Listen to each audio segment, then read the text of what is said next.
Hello, everybody, and welcome to Tides of Death. How are my favorite players doing today? Me and Nick Great. are good again. Thanks, Neil. Yeah, we're doing good. Not sure Great. about these other three. Sure about these losers. These two are great. How could you not love these people? What is wrong with you? No, they are good. I'm doing good. They're all right. Okay. Yeah. My God, how Anglo-centric can you be? True. We can be a lot worse than this. I know you We can. be a lot worse than this, Don't let me tempt you. It's fine. Everything's great. We're You raise the last. flags. Where last we left the party, they were on Flotsam Island. And where on Flotsam Island were we? All around, we were split the party. Well, we split up Yes. But it's There safe was to split a- the party here. It is Mr. here, Chroma's house. Mm-hmm. Nick was going to the blacksmith. That's right. Mhm. Going to the blacksmith. Yeah. Mm-hmm. Mm-hmm. So why don't we start off with Nick and the blacksmith, Captain John. Last few times you've come through here, you've been disguised, trying to sneak through the city streets and, get here without anyone else seeing what's going down. Is that how you do it this Yeah. time? No, I don't think so. Because we weren't disguised, right? We walked straight on. Right, Onto the but island, yeah. I'm saying that you're visiting the blacksmith now in a way that you No. haven't before, right? I don't even really. I'm just checking in with the blacksmith. I actually wanted to go and do something else after this, but I'm just going to go check in with him. So I'm not disguised. I'm going as myself. Excellent. I will. If it's during the day, I'll go to his shop, I guess. Mm-hmm. Yeah. So I'll roll up down that familiar street, and probably hear the hammering of anvils, Mm-hmm. Mm-hmm. and I'll pop my head around into his shop. Remind me the guy's name, Neil. Do I know his name? I must know his name. He can't just be called blacksmith. His name in the notes. I don't think we ever learned this guy's name. I think you've just been showing up and hanging out with him and having conversations, and that was that. Right? Okay, so I pop my head around the corner then, and I'll say, "Well, it's nice to be meeting under less strange circumstances."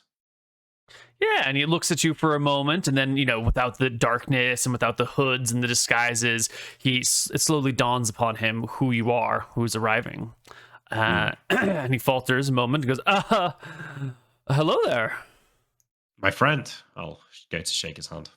He reaches out a hand and looks nervously up and down the streets. No need to be worried. I think the White Prince has left this island, has he not? You tell me, sir. Roma pays taxes to us now, and your loyalty won't be forgotten. Thank you. Thank you. How's things for you since we dealt with that problem with? Well, you remember. Things are well. Things are very well. The furniture in the house is going well. He seems a little uncomfortable with the broad daylight meeting with this pirate. What's wrong? I can't put an arm around him. You seem nervous. Nothing to be nervous about. Where are the guards?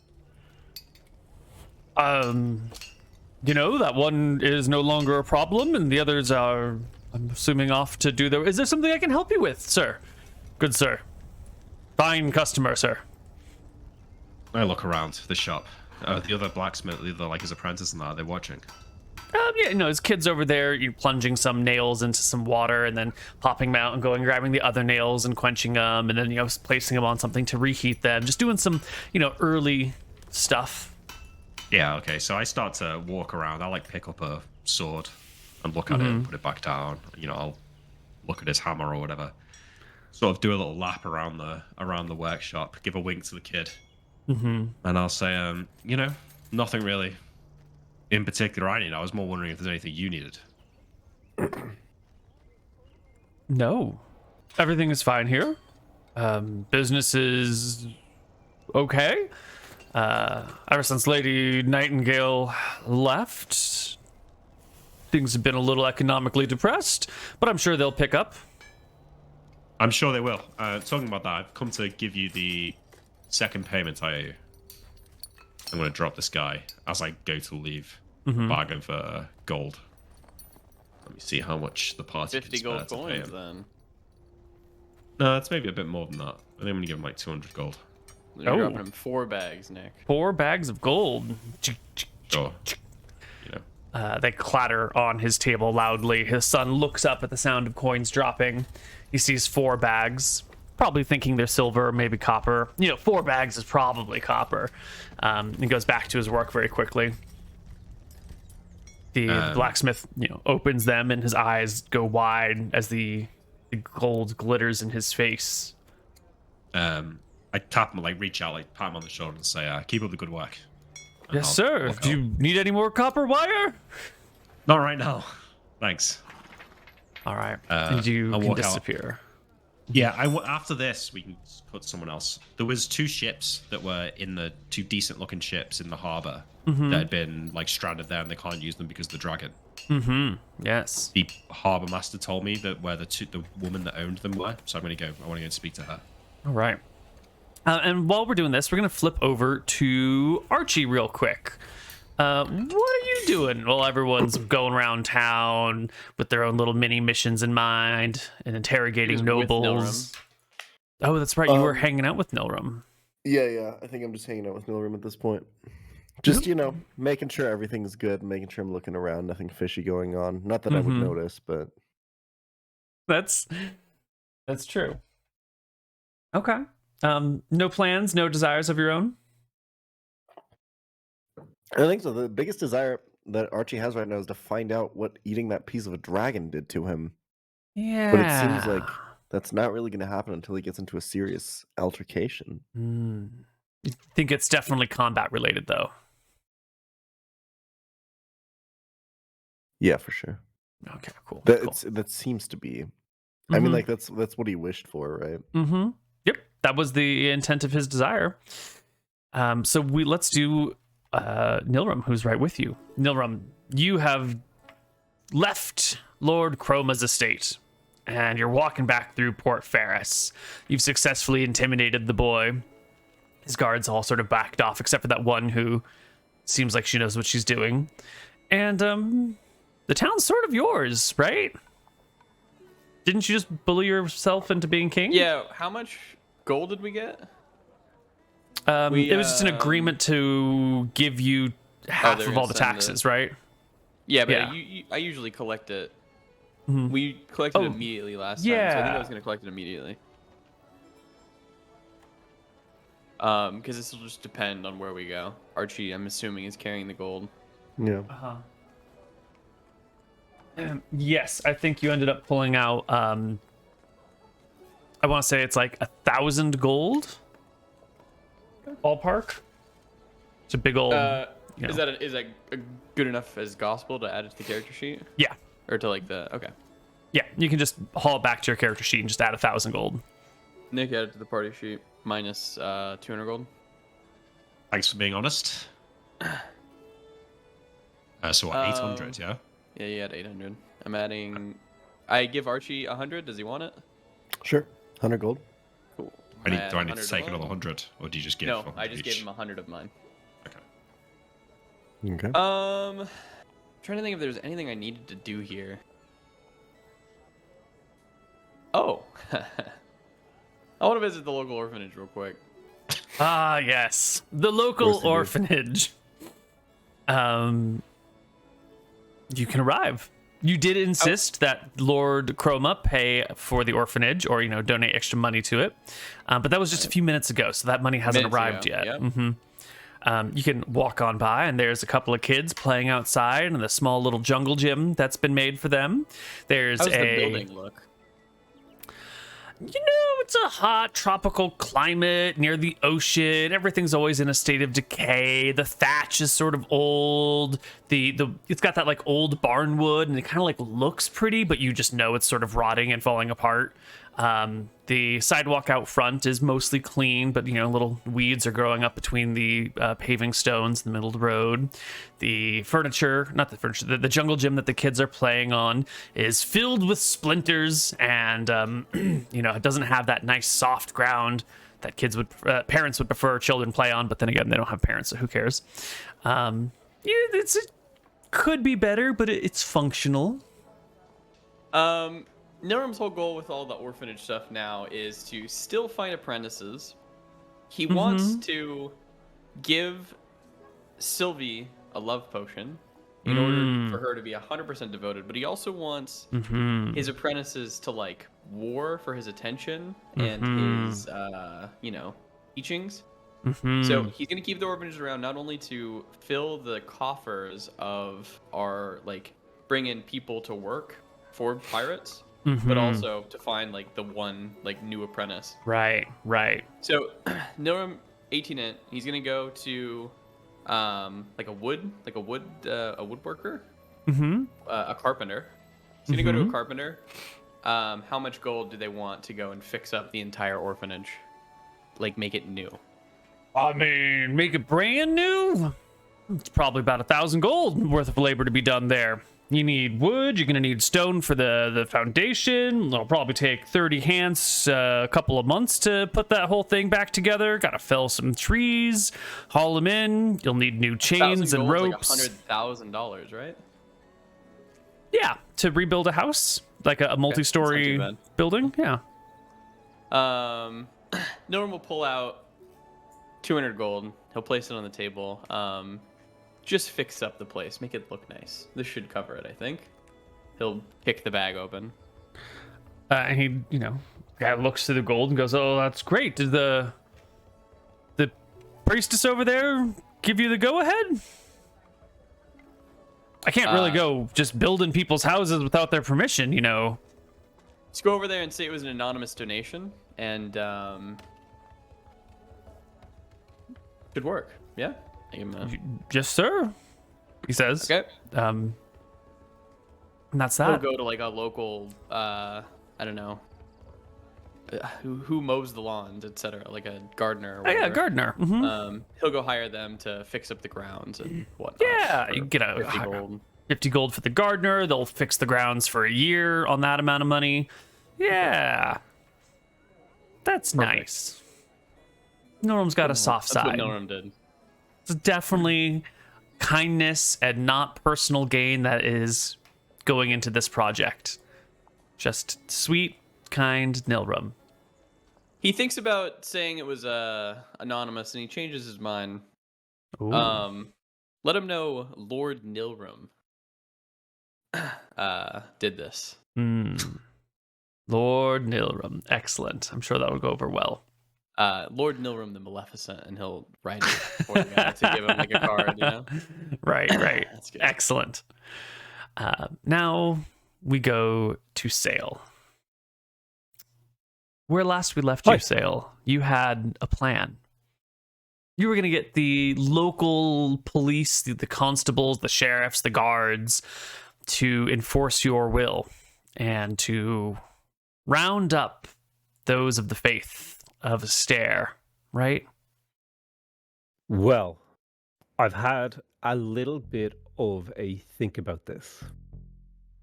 So that is mostly true. The plan is to talk to the local guards about who the new power in town is. Who really is pulling the strings, who's paying your wages, etc., who's protecting the island. However, I don't think it's feasible to just straight up kill every single follower of Astaire or blind them or whatever. I think specifically what we want to look for are White Prince loyalists. It's people who are faithful to Astaire and loyalists to the White Prince, defiantly so. So I don't mind if you have a little creeping, I kind of liked it when the White Prince was in charge. It's if I'm walking around town and you're down with the pirates, ooh, you're getting hung in the town square. The troublemakers. That's exactly it. And I would also like to, since we are criminals, this would be something I would like to talk to the party about at some point, is maybe we should start bringing the criminal elements in these towns into an official capacity, because that seems like it would fit really nice into the thing, like a thieves guild or a pirates guild. It's oh yeah, you guys are the sanctioned muscle, you get to extract protection money from the local shops and stuff like that, and we get a small cut of that. We could do something fun like that and have that be like we have the traditional local guard force, and then we co-opt the local criminal organizations as our sort of muscle. Mm-hmm. Excellent. I love it. So what are you going to start with?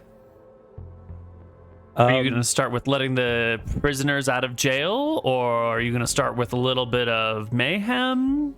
How do you begin your plan? It's hard to say, because I would really ideally like to do this well with the whole party, because they're all going to have inputs on different parts of it, like specifically different bits. But I suppose what I would do on my own is I would spend my time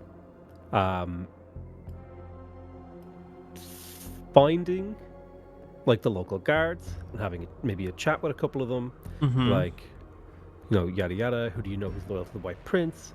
We kind of like, we're the new power in town, and that's not cool anymore.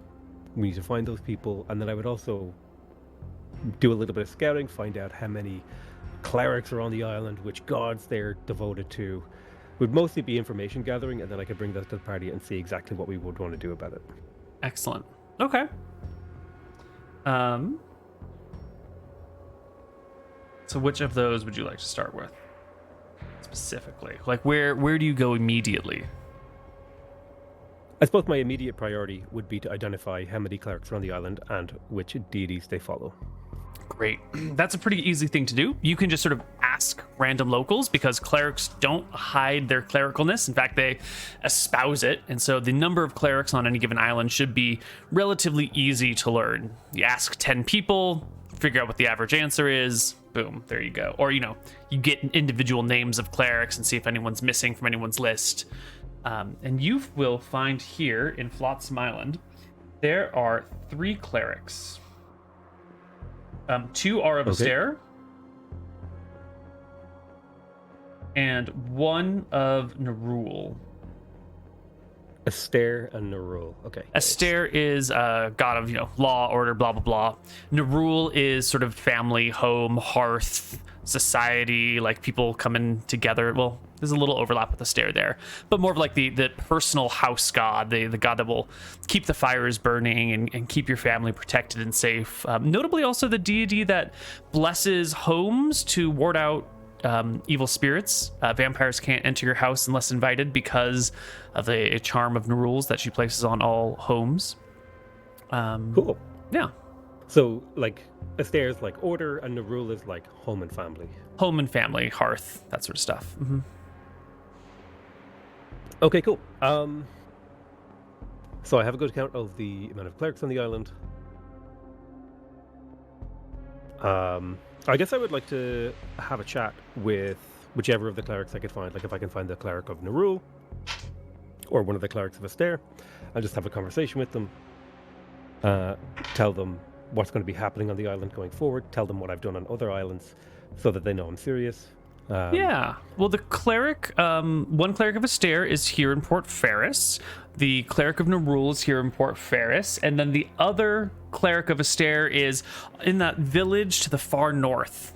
You were there a long, long time ago when we first started our campaign. You sort of like came through this know-nothing village over by this tall rock where you got the chest that had a book in it and some other stuff.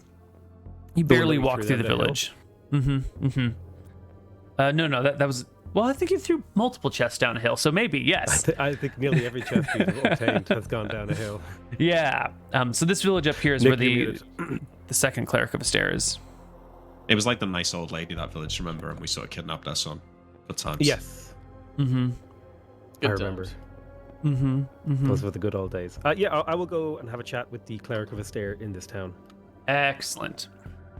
You find them in their temple.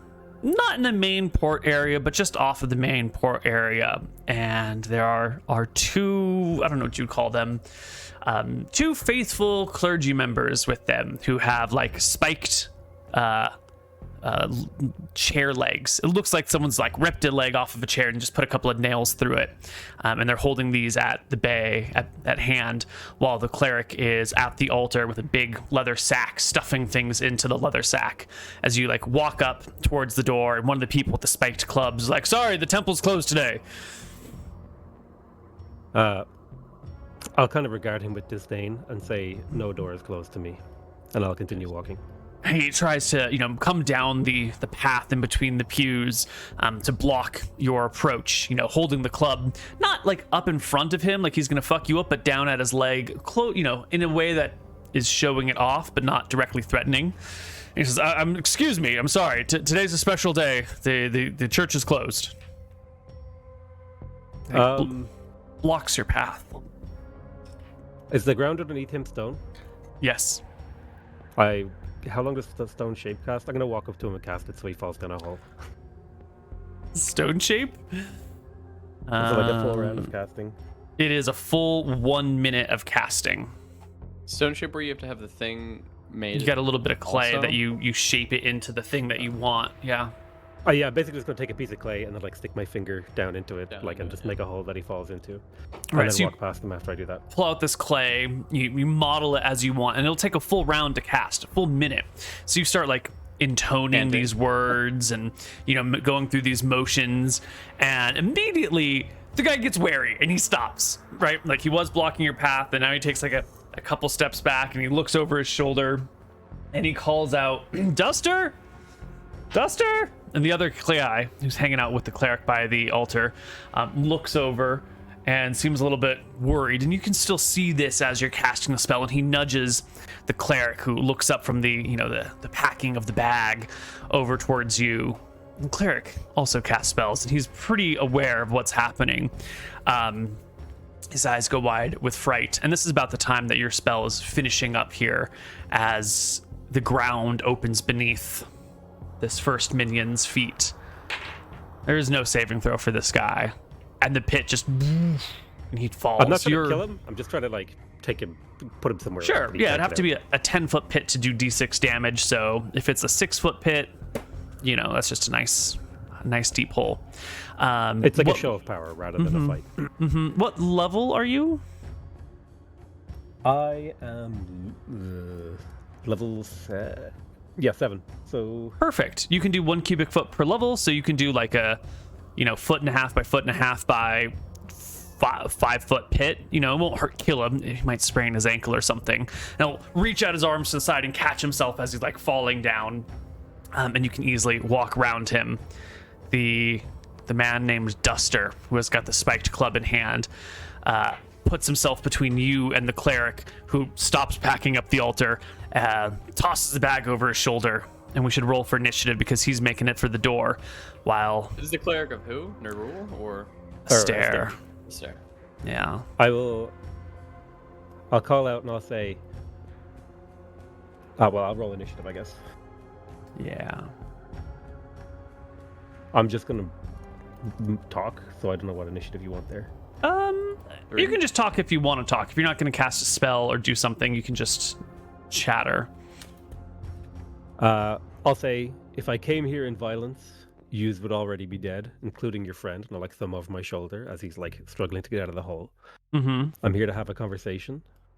But if you leave this temple without my permission, I will have everyone I know hunt you. That will induce a pause as he gets to the side door that probably leads into some other room within the temple or something, not like the actual exit door, which is behind you. He'll pause, hand on the door. Sorry, yeah, he'll pause, hand on the door, look at you. Duster stands in between the two of you, a little bit spooked, and the cleric, with the haltering voice, says, You're the dark heretic. What do you want? Just here to have a conversation. A little chin wag, if you will. Listening?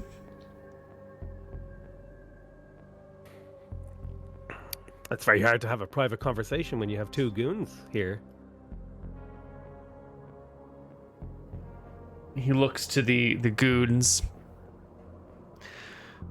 swallows hard, hands the one next to him the heavy bag, whispers something at him, and then looks to you and says, "Why don't you come into my offices then, and we'll speak in private?" And opens the door Sure.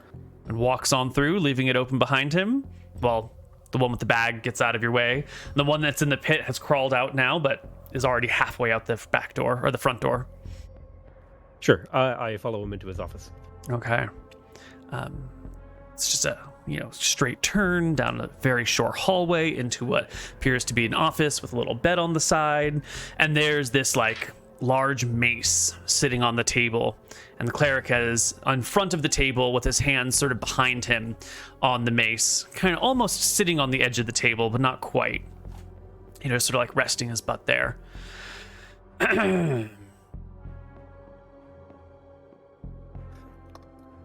You in a hurry to leave? What's the problem?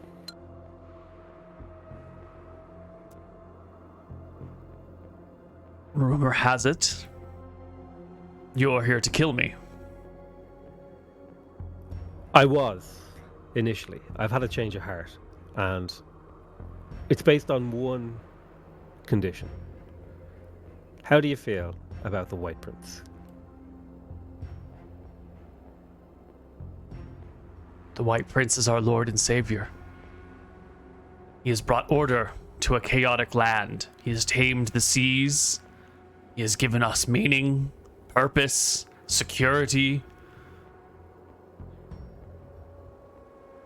See, that's going to be a problem for me, because as far as I'm concerned, he's brought nothing but violence to everyone I've known. But if you're willing to keep that belief to yourself and not preach against me and my people, you'll be safe here and you can continue to tend your congregation.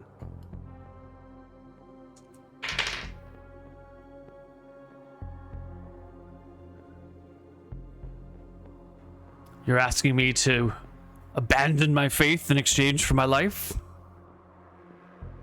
No, you can follow us there. You just have to not follow the White Prince anymore. Look, maybe he quashes this rebellion, he retakes the island. You just can't sing the praise of the White Prince. Worship us there all you want. Hey.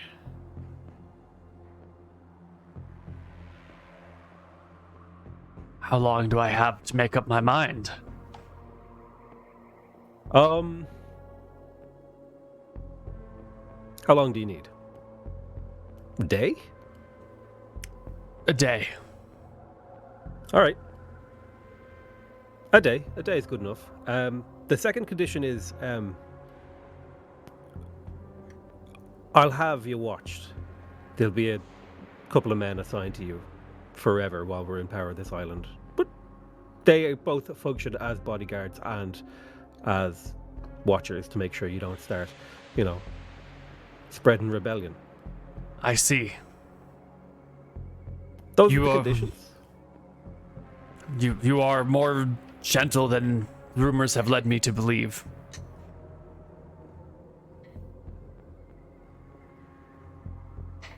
Is it true that you sweep men into the sea to drown?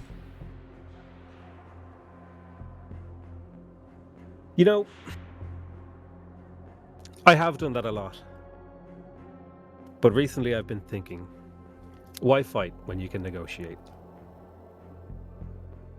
Is it true that you collect the heads of your victims and decorate your bedroom with them? Oh yeah, I decorate my whole fortress with them. Now, to be fair, I only collect the heads of the most devout White Prince followers, the real inquisitors, the strong clerics. Is it true you killed your own brother?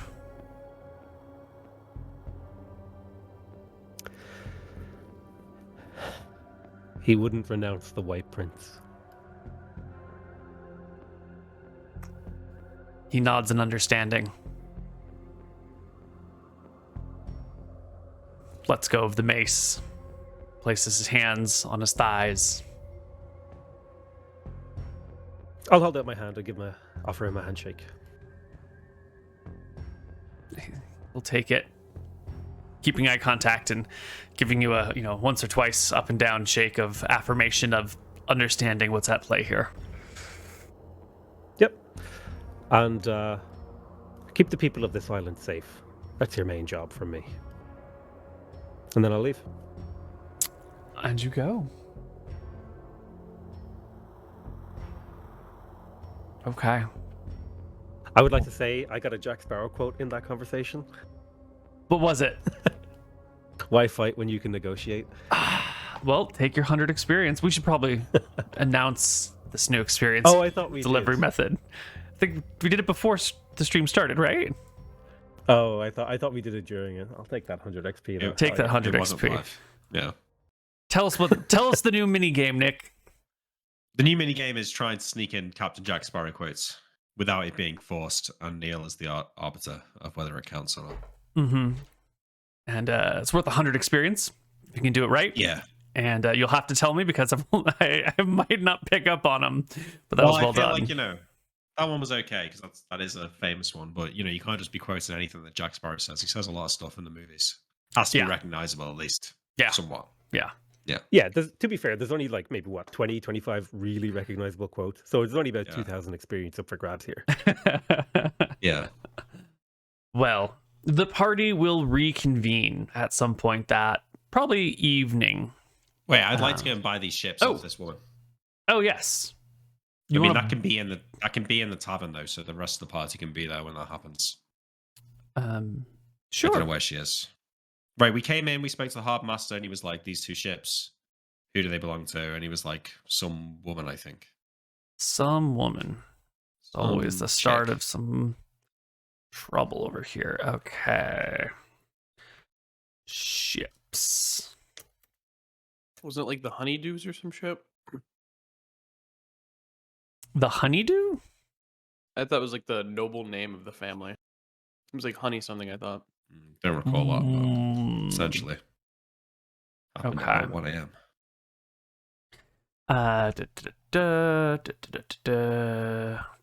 I'm not making this up, am I? Probably Still not. happened. No. Yeah. It's been a long week. Captain asks about the owners of the nice ships on the dock. They're the two ladies Butterworth. That's what it was.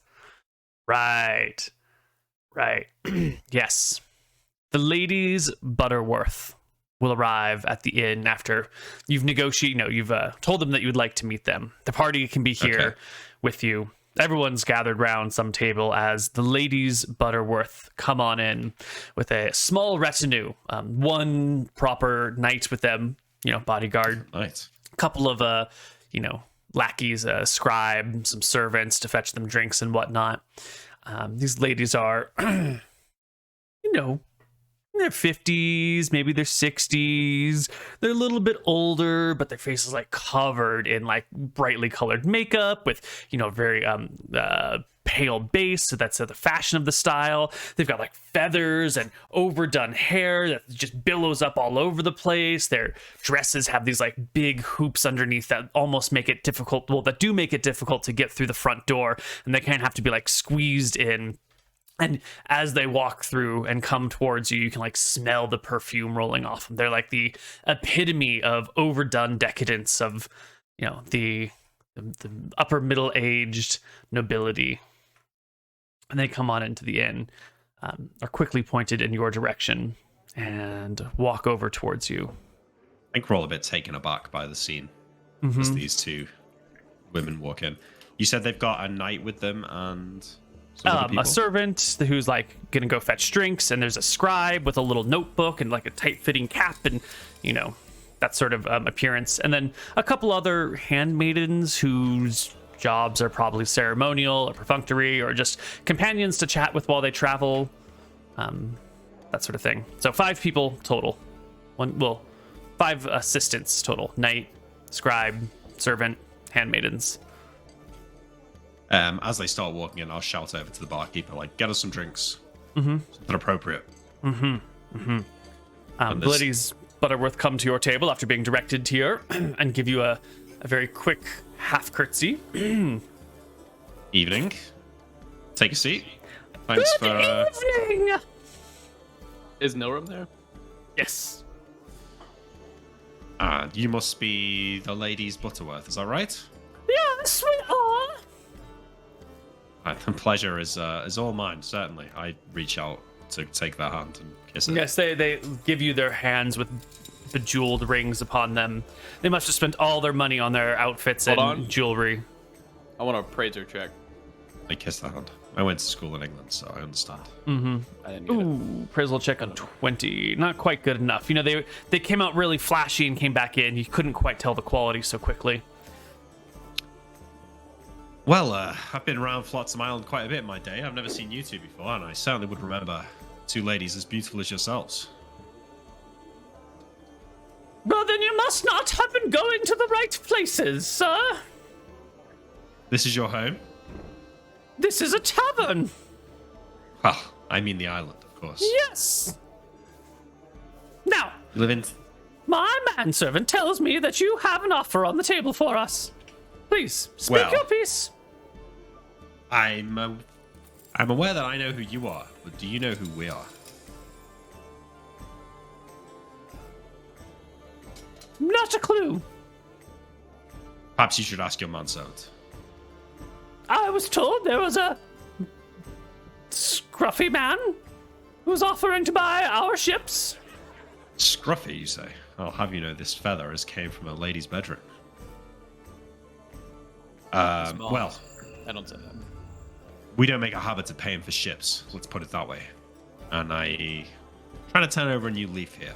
And I've got gold burning a hole in my pocket. But as far as I can see it, those two ships of yours aren't much use to you right now. There's a dragon out there, you know. And worse than that, there's pirates.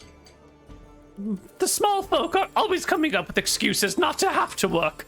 And one of them busts out like a large feathered fan and starts like... I'm wondering if these ships still have a crew. They around town? The ships are in exquisite shape, just like everything we own.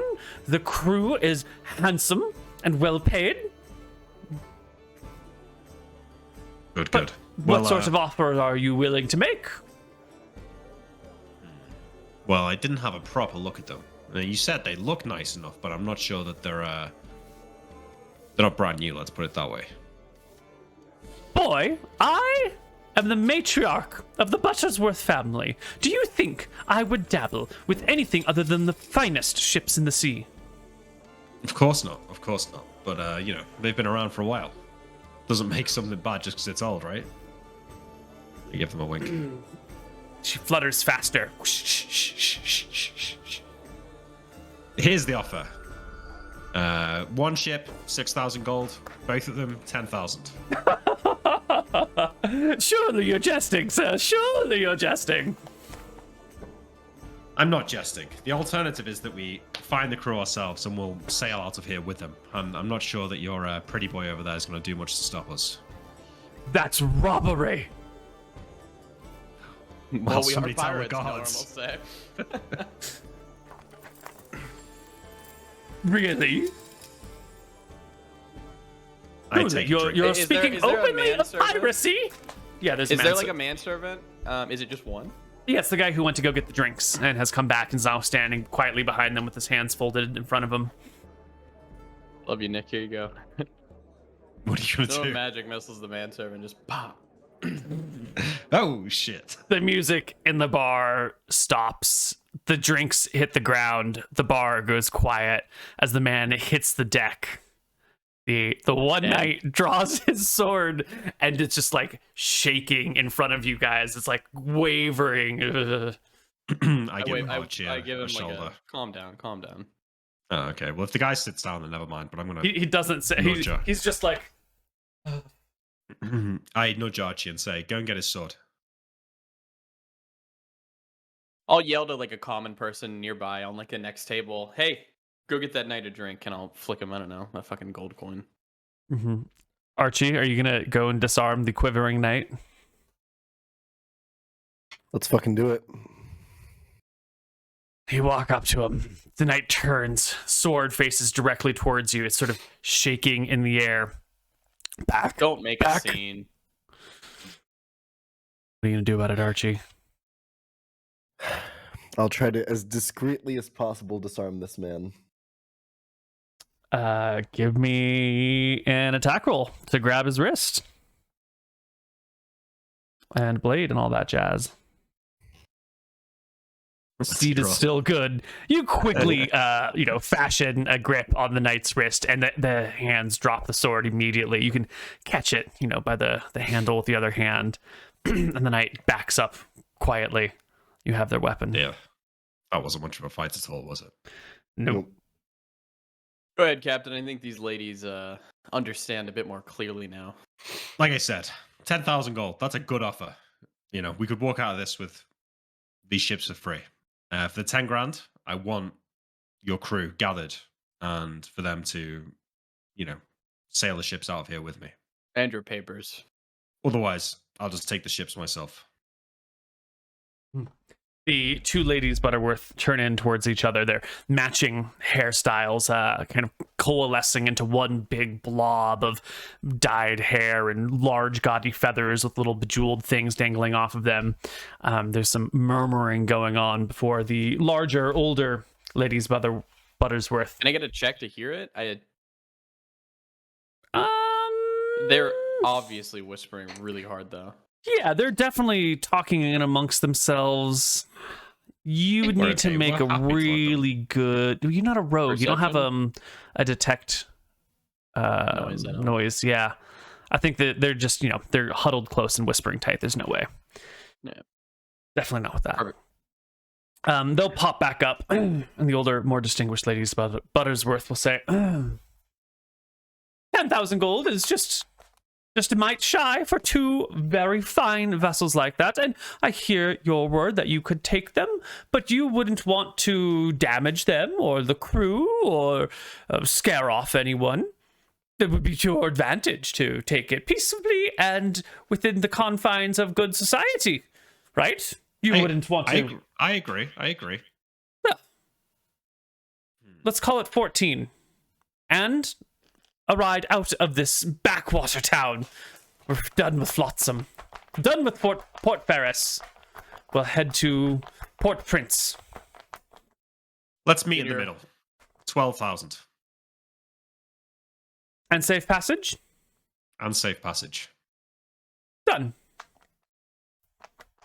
I'll have my crew gather the coins. Can you gather your crews for me? We'll be here for a day or two. We need the documents as well. And proper Of course. transfer of deed. So be it. And if you're moving, how much are you selling your house for?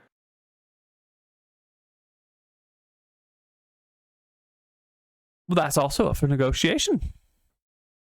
It is a 3-story manor situated well outside of the shadow of the mountains, so it gets full sun day and night. Well, not night, all day long, all year long. It goes for no less than 50,000 gold. Well, you're moving, all furnishings included. so we could just move in. There are other buyers who have long expressed interest in buying the House Buttersworth. What do you think, Captain? 50,000 gold? Where do people get the money? I've been pirating around the outer rim for a year now, and I haven't got anything near that. What? Seems being a noble pays well. We don't even have to kill anyone. We'll leave the house for now. We'll take the ships. Find the crew. We'll meet you back here tomorrow. Tomorrow, then. And they turn around, their large bustle sort of bumping into things, and stride out without too much of a concern. The disarmed knight looks over at Archie before leaving without their sword in shame. And slowly the bar picks back up in sound. I lower my voice, lean in a little bit to the table. Someone's going to have to go back to the base to get that kind of coin.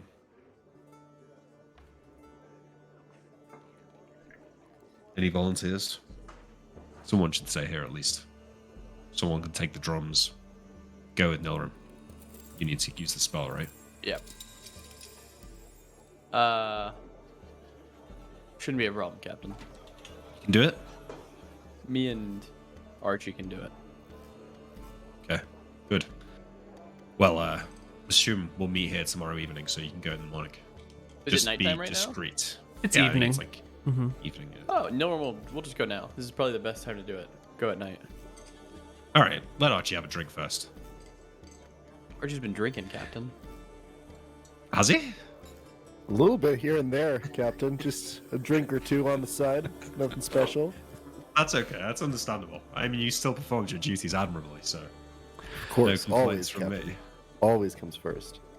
All right. Well, you can have another drink if you want, but go and help Norum with the boat. Get the coin. All right. Norum, I know how much is in that chest, by the way, so I'll be counting it next time I'm back there. How much is that, Captain? How much is in the chest? Wouldn't you How like much to is know? in the... That's just one chest, you know. And I need to bring 12,000? 12,000 gold. Yeah, I'm gonna bring 1,000. She's not gonna count it. Just let's do this on the proper Okay. way. You know, the way things are going, we're going to be making a lot of coin in the coming months. Okay. Get 10,000 gold and maybe 20,000 silver. We need to keep some gold on hand. Archie, what are you Tell gonna do her with to this? Put the documents to Brophy, by the way. That's it. Brophy, the one who will have the ships on paper. John? We'll sell the ship. We'll sail the ships to Brophy. So Yeah, we just we're getting paper done, so we need to give him the John Brophy name because he's our front man. He's our wealthy island owner. Well, in order to get the ships appropriately in Brophy's name, it doesn't not just need to be signed here. It needs to be approved by a harbor master, and then have copies and sent out and passed around to the other harbor masters in the area. There's actually quite a bit of legalese and time. paperwork. Yeah, But we have a harbor master who doesn't want to die, I assume. that's true. Yep, they'll have to oversee the deed transfer in the morning, or next evening when this is going down. And we're gonna that's- lie on the paperwork. Obviously, you can't sell two world-class ships for 10,000 gold. These are worth hundreds of thousands of gold, right? Maybe. probably find out they were worth 3,000. Got I ripped off. think they're probably each worth 20 or 25 independently. I'm double checking the prices right now. Cost. Yeah, they're probably each around 20,000. So you're getting them for about half price. They're worth 20,000 total, 10,000 each. No, each ship is worth about 20,000. Yeah, so again, it's better than half price. That's six. Oh, you're sure? 6,000 That's per quarter ship. price. Yeah.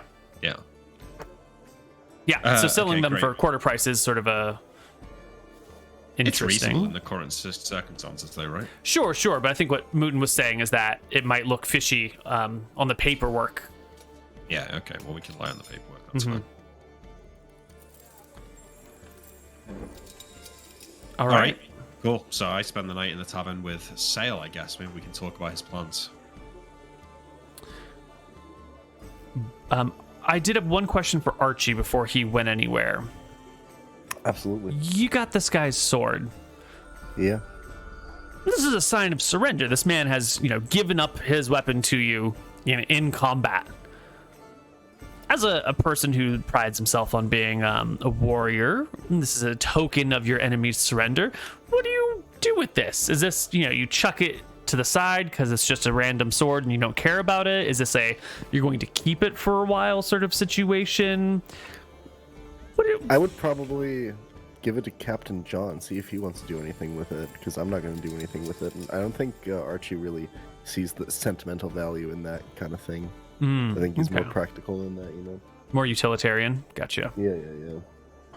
Well, John, when Archie is getting up to go leave and then hands you this guy's sword. Yeah, I What do you take it. do? Thanks, Archie. Have a good time. Keep an eye on Magic Man. Always. All right, give him a nod. I take the sword and sort of swing it around a little bit and point it at Sale. Defend yourself, Kerr. Excuse me, Captain? I'm just messing around. Look at the size of this thing. It's this is like a long sword, right? Yeah, this is heavy. Have a look at this. I like throw it to him. It'd be awkward to wield indoors, especially on a boat. In a boat, ugh, terrible for that. No, we're in the tavern. We're in the tavern. I know, yeah, but I'm pointing out the difference between long swords and rapiers and cutlasses and that stuff. I'm gonna see if I catch it. Oh, I catch it like a hero. Oh, nice. Nah, you're a natural sail. Look at that. I try to flourish the blade. Ah, please. I surrender. Give me all your money, and I'm gonna shave your legs. Oh, appropriate. You fight like a cow. I'll laugh and I'll feel the weight of the sword and toss it around and stuff, and then hand it back to the captain. Say, a fine blade, Captain. Where'd you get it? Belongs to the bodyguard and noble knight of the Ladies Butterworth. Would you believe? I'll immediately burst out laughing at the name Butterworth. How much was it Butterworth? They were. You probably for the best. You missed them. They were weird. But I mean, I'm not 12,000 surprised for with those a name two like that. ships. Yeah, they. Well, you'll be meeting them. We're giving them a lift. Oh, for God's sake! More Off the can you island. just throw them overboard? More It's all right. passengers. Well, I was thinking about that. Once we get the paperwork signed, they're gonna have the 12,000 gold on them. We could just throw them overboard. Keep the gold. We are men of our word, Captain. That's true. I mean, it's probably a good thing if we have people out there saying they made deals with us that went through. That's what I was thinking, Sale. You're right. I was just testing you. It's really tempting to want to throw them overboard. But anyway, hear me out, Captain. I had a bit of an idea. Wait, before I need to listen to any of your ideas, I need to get myself a drink. Wait there. I go to the bar, get myself a beer, come back. Take a big sip, a big swig. Okay. I don't know why I did that. I can't even taste this thing. But go on. I'll kind of look at the captain in a bit of a puzzled manner, like, okay. And then I'll say, so, if we are going to be lords of the Outer Rim, we've got a bit of a political and security problem ahead of us. You think so? Definitely. The easiest time to mess things up is during the handover, when a new lord comes in from an old lord. You can very easily set the people against you. I think you've got the right idea of it by halving taxes, but I think we need to do more. We need to bring the local power structures into our throw, the local guards, and potentially, in our line of work, maybe we could make friends in some of the local criminal organizations. There's got to be thieves and gangsters around here who are willing to,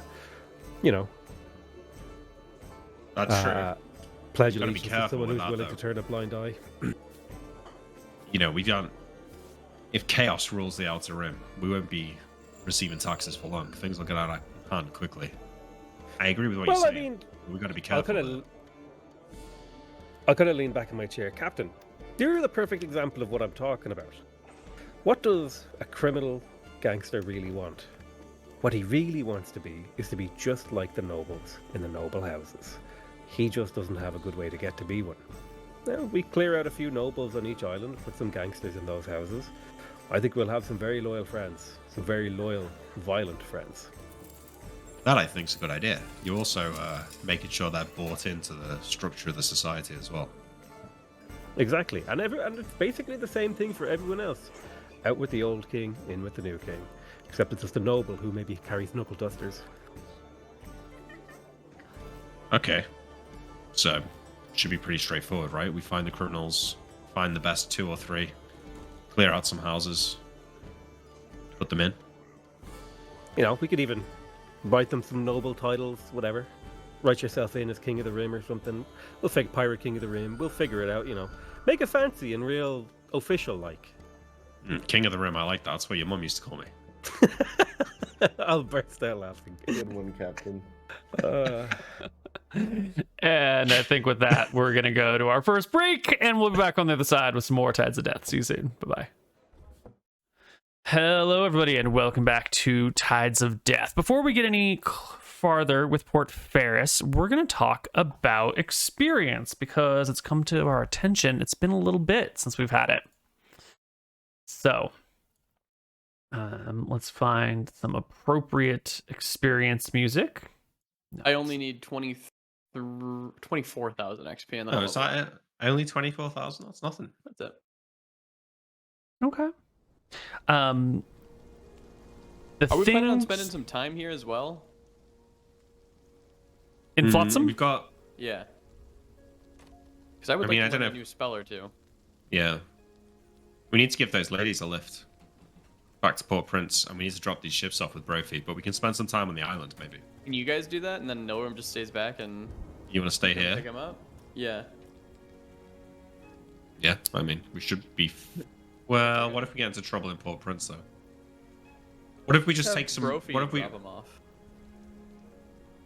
They They yeah, only we need could like a do week that. or two. Just That's let's a go good to point. our fuck island. Okay, Have Brophy go drop him off, and then we we can can chill let out me. there.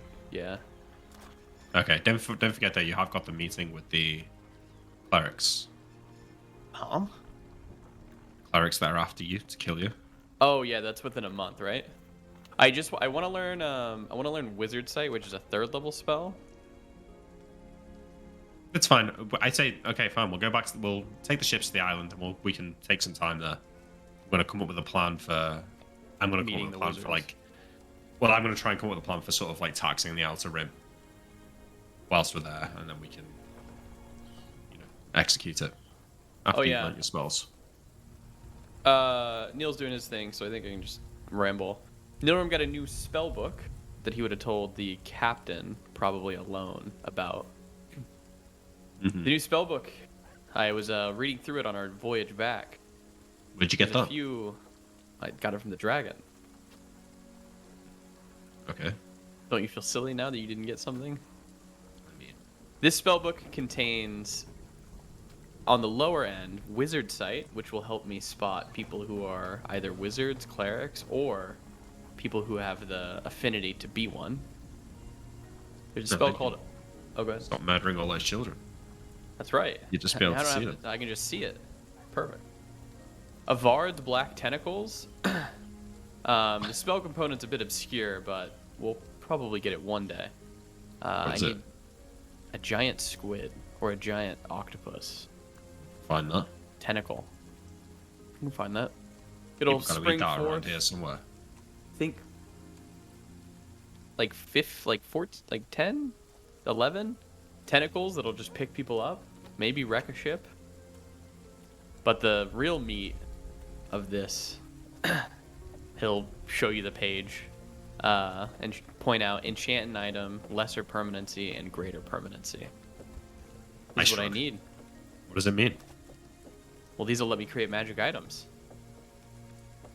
when I get more to the higher circles. I take the book off him and flip through the pages he just showed me. Just looks the same as the rest of them. Noam snatches the book back. Don't. Oh, You need to I'm be careful sorry. with these things. Yeah, you're right. This is an Don't worry, ancient I've got tome cold of hands. magic. Yeah, well, great. That's great news. How long is it going to take you to learn all that? It's a big book. Well, once we get the Fountain of Youth, probably 40 years of study, but that'll just be a blink in the eye of our existence. Okay, 40 years. How about for the ones that you were saying you might be able to use now, the tentacles and that? A week, Just maybe insane. 2. Okay. We can do it. We can do 2 weeks. 40 years, it's a bit more difficult. It's 1d2 days per spell level, right, Nick? Yeah. Okay. Well, you know what, Norm? I'm happy for you. This is what you we wanted? needed. We're Yeah? gonna be able to make our cities, Captain. Your cities, Norm. Well, you'll rule them. Where are you going to find little people to put in them? It's the beauty of it, Captain. We get big people and we make them small. Think of what we can do. I can time dilate the snow globes and make the cities go at a speed unprecedented to ours. Think of the technology they can come up with in that time in the snow globe. Then we shrink down, we steal their stuff, and we bring it up. I look at you with a blank face. Yeah, well, do you know what? I'm a little bit less skeptical now than I was when you first told me about it, but That's not saying too much. But, you know, just don't get too distracted. We've got a job to do, okay? Don't spend all your time thinking about tiny little cities. Let's think about the big cities at the center of the Dardanelles that we need to deal with. Very wise, Captain. Yeah. Well, wait, you're gone though, right? You're getting the. Is this? This would have been a prior conversation Oh, or okay. something or whatever. Yeah. I know just Neil needed time to calculate. Oh, right, that's right, yeah. So Sale and I, we probably don't have the time to set up what we were talking about before we come back, do we? Like before we leave, sorry. It's going to take some time to set everything up, right? Everything always takes longer than you expect, and in an age without cell phones where you have to like run people down and they could be anywhere in town, you know, finding and cajoling people takes some time. So sorry, Neil, I was talking to Jamie, not you. I'm so sorry. Yes, although I think we've been in touch with the criminals in this town before, if you remember, I think, right? I remember we spoke to them in Port Prince, I think. Oh, that was Port Prince we talked to criminals. Didn't go that well, if you remember. Yes. But I think We've got a bit more clout here. we've got a little bit more clout and they'd be more willing to negotiate because we're basically offering them something and then telling them to continue doing what they're already doing, just like, now you work for us a little bit. Well, we know where there's one house that's empty, the Butterworth Mansion. They're leaving, so that's one place. But for your plan to work, we're gonna have to kick some nobles out of their homes, right? Wonder what's going on with Nightingale's house. I know the gardener there. Well, I mean, we could just appropriate the property.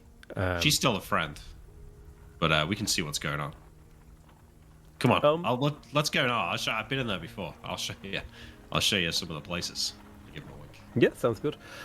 As for emptying out noble houses, I'm sure there's probably one or two around here that are a little bit too loyal to the White Prince that we can make an example of. I know wasn't there that lady Chroma who was in his pocket at one point? I don't know what's happened to her. I think she's long gone now. I think Chroma's Nilram is there, right? It's their son now. He's the one who's collecting the taxes for us, so we can't get rid of him. Oh, okay. Let's check Nightingale's house there, and we can check the Butterworth house as well. Yeah, let's get going. And I'm sure one or two of them have already fled, fearing retribution. So, lead the way, Captain. Yep. I will walk Sail to Nightingale's house, and I'll kind of look for lights in the windows. Neil, is there? Sorry, I am asking you this time. Is there activity in Nightingale's house, or is it? Lady Nightingale's house is dim and dark this evening. Yeah, okay. You still doing XP? No, I'm done. I've gathered it all up. Okay. We can give it to you the moment you all sit and rest for a while in a base or in a town, or take some downtime to solidify your gains. We'll go to the island shortly. So. Okay. Yeah. So why don't you all add 11,250 experience to your character sheets. Then if you have your 16s, then your additional 10%.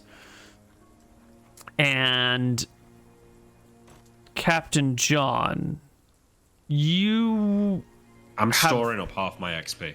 Yeah, good. How much have you stored so far?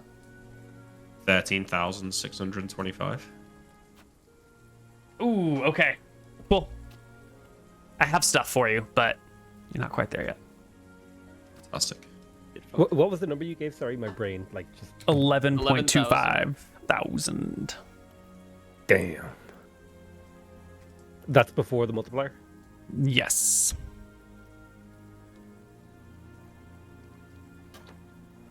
Is it 64,000 for level 7 fighter? That sounds right. Fighter, yep, 64,000 for level 7. I'm so a long way from that. Well, it's actually a little bit more XP than that I've got now, because this is rogue XP, so technically I'd get my dex bonus to it. My 10%, I mean. But I don't know if I actually would, for what you're trying to do. Right, because you're not leveling as a rogue anymore, right? You're just leveling as a fighter? Yeah. Yeah. Perfect. Okay. So Norum what goes we and do? gets the ship. Yeah. Did it go off without a hitch? Which ship? Just your regular ship? Norum takes the ship from the bay back to the Back to just across the base, island, right? Yeah, across and then the you grab island, some money and you come in the back. dead of night. We grab the money and we come back. Yeah, not a problem. You'll need someone to come with you because someone's got to steer while someone uses the Archie rowers. Perfect. Then in, out, no problem. Chat with NPCs there. Move on. Okay, I'm removing 10,000 gold and 20,000 silver. Excellent. It's a lot of our money, but it's worth it. Okay. I think we're in a position to make more money now. When they fuck off, Norum's gonna stay back and learn spells. Excellent. So we will take the Lady Butterworth. I'll look over the crew that have hopefully been gathered for both of these ships. Yes, and owing to the feudal nature of society at this time, this crew is this is their job. They sort of have positions for life on these ships. In theory, they can sort of disappear, but it would be like almost equivalent to desertion if they backed off. They're sort of not quite owned by the Ladies Butterworth, but are committed to the Ladies Butterworth. So they're all here But they to work see for what's the ship, going not on. for them, right? Right. So part of your contract is that these people are now going to be contracted to you, which does put them in a bit of an awkward situation since they're being compelled into a new owner. But that's sort of how it's going in this region. That's just how life is. But if they're mistreated or, if they have expectations of one thing and they end up in a wildly different position, you might expect them to try to escape or flee or bail. Yeah. Well, once we get to where we're going, we can have a conversation with them. Mm-hmm. But I will say, everyone's lined up. I'll say, okay, guys, we're going to be purchasing these 2 ships now. We're going to be making a quick jaunt down to, never remember the name of it, Sulphur Island. Mm-hmm. Mm-hmm. We're going to be going in our ship. You 2 are going to follow us on your ships. And when we get there, we're going to talk in a bit more detail about what the future holds. But first things first, let's get to Sulphur Island. Let's get the paperwork done. And we'll talk then. Excellent. The crews are a little bit, shaken. Some of them are looking over at Archie and whispering to each other as you are doing this. I guess Nilrum's not here. He's studying and learning. But there seems to be some trepidation amongst the new recruits. Yeah, that's fine. I mean what I say. They won't be mistreated. So the 3 of us will get on our large ship on our own and use the drums to sail it to Sulphur Island and lead the other 2 ships. How many crew members are we talking per ship? I think we've got 40? 35 per ship. Sweet. Does this ship have weapons on it, or is it equipped? Is it like a military ship? No, they're not military ships. There's very few of those needed around these days. These are cargo ships of one kind or another. Great. Good. We can start moving shit around. Yeah. Okay. Well, we leave Nilrum behind. We leave Nilrum behind, and we sail to Sulphur Island. No, wait. You're coming with us to Sulphur Island. You're gonna do your studying there. If that's what you want, yeah. I think that's better. Yeah. Whatever. Yeah, that's better. Well, your plans might get delayed a little bit. You see, in the night, Sail, you're supposed to meet with that other cleric, right? That cleric of Astaire. You got to show up and arrange he was going to surrender or something. And when you follow up with him before, as the ships are getting packed and before everyone's getting ready to go, you'll find that the temple where he was staying is sort of empty, and all of the things of value seem to be gone. Not ransacked, but carefully picked up and packaged away, and there's not really there's a lack of sacks and boxes and cloth and, padded things. It looks like someone has very carefully but quickly packed up everything of value or importance in the temple and hauled it off somewhere, and the cleric is not to be found. Yeah. I'll sigh. But that's not all. Also, Nilrum, you will have learned that Lord Chroma had fled in the night as well. His house stands empty, doors open, valuables taken, hopped on a boat, and took off in the night. Normally not really allowed, but the harbor master allowed it since it's Lord Chroma. And he took all the tax money with him, that fucker. Yes. So both of the people who you were pressuring just bailed in the middle of the night and fled. And that might, alter your when it exactly you leave Flotsam Island by a day or a week or whatever you want. But with these cowardly acts of people escaping from underneath your thumb by the dark of night, Let's what are you talk to gonna the do? Butterworths, Captain. Let's make them in charge of the island. They made a deal with us. They want to leave, right? They want to leave, but they wanted to leave because they said it was a shithole. If You they don't want to like, have to they deal can with make these it two better. old bats every time we come back here. These two old bats made a deal with us and didn't fucking run off in the night. I don't know how things went with Chroma, but he's probably shitting himself. He is. Yeah, well. Wait. I was going to say, if we knew which way they'd went, we could maybe chase them down, but... Who cares? They've thing to abandoned do. their houses. It made our job easy for us. Let's find a couple of gangsters to fill the houses. Put them in charge. Well, I don't know. Haven't they been collecting tax money? They've taken our money. We already got the money from Chroma, right, Norm? We did. Oh. We got our Never mind. due. Yeah, fuck that guy. Let's have a conversation with the Butterworths.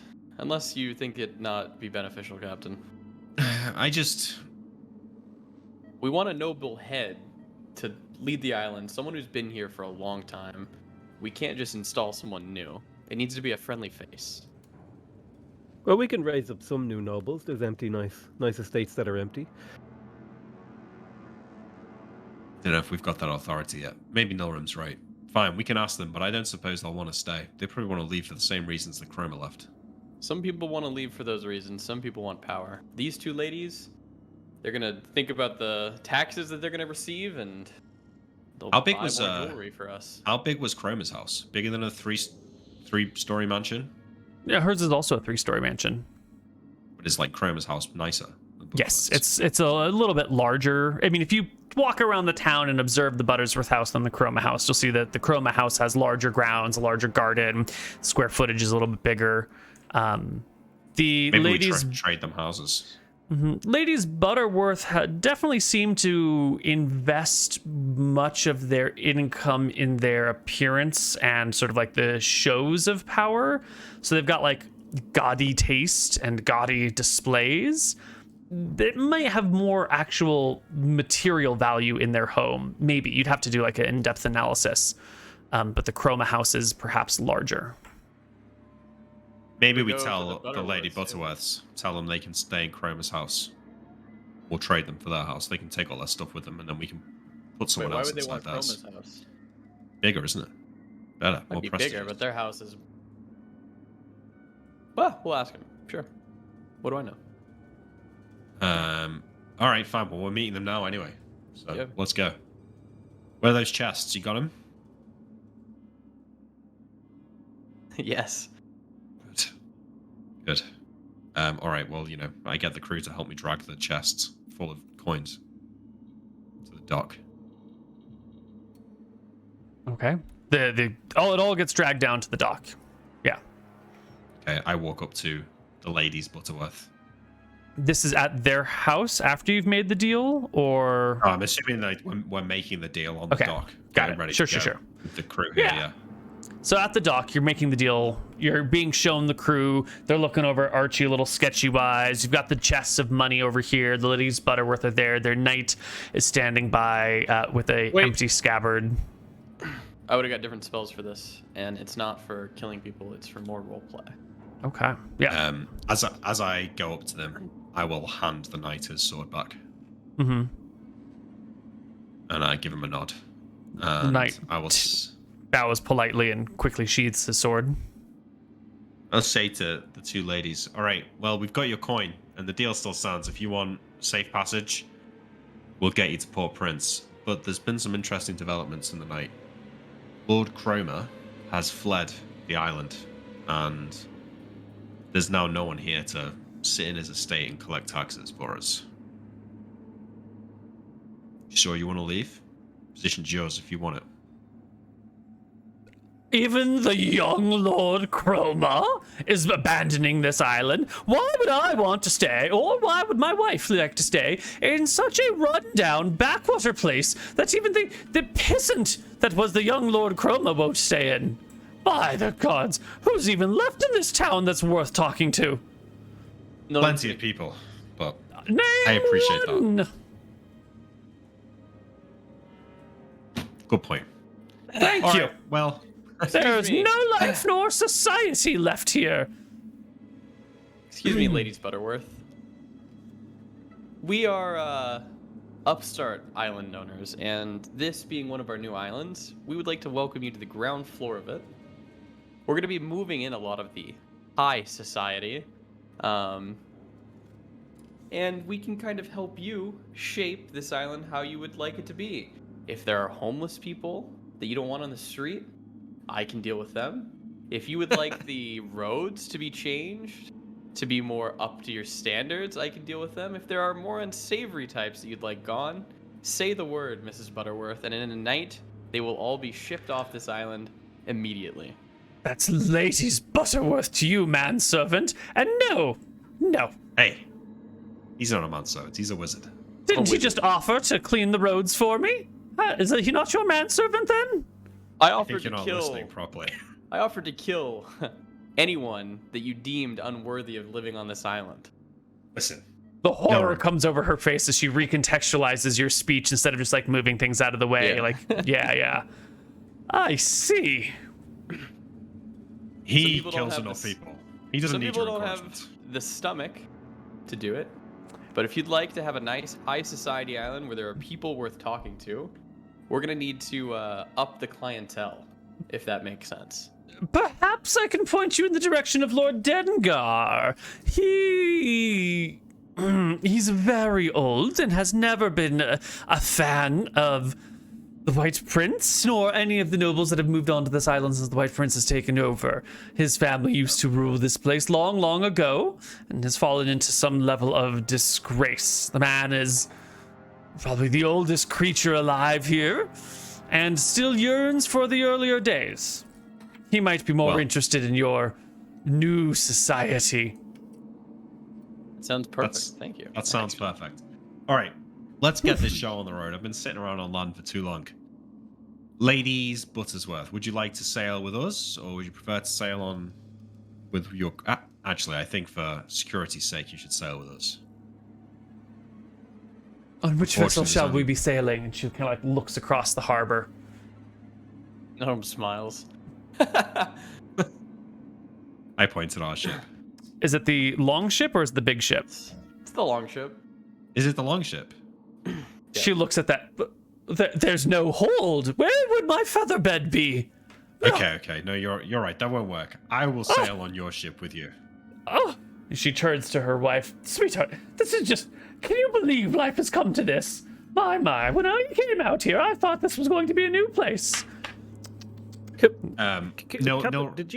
Did you say you were where you were sailing them to, Captain? We're sailing to Sulphur Island. Oh, Sulphur Island? Oh, that place reeks so bad it's in the name. Why would you ever want to go there? Oh. Don't worry, you won't be there for long. Nilrim, Sail, are you guys okay to take the longship? And Archie and I will go with the lovely ladies here. Make sure there's no knew issues. Pirates were smelly, but I didn't know why. She I just would calls recommend. She did. I would recommend that Archie and Sail go on the long ship, and I come with you. I think it'd be nice to have a wizard. Yeah, but I kind of want Archie to train the crew a little bit, get them used to the way things are going to be. He's the best first mate this side of Redport, so... Well, then how about Archie and I go together? It's a good idea, Captain. I look at the longship. Archie, Right, fancy I a think the little bit more captain- time with the wizard? I think the captain should come along. Yeah, Nilrim. I think, you and Sail take the longship. Me and Archie will look after the ladies. Sounds good? Great. Fine.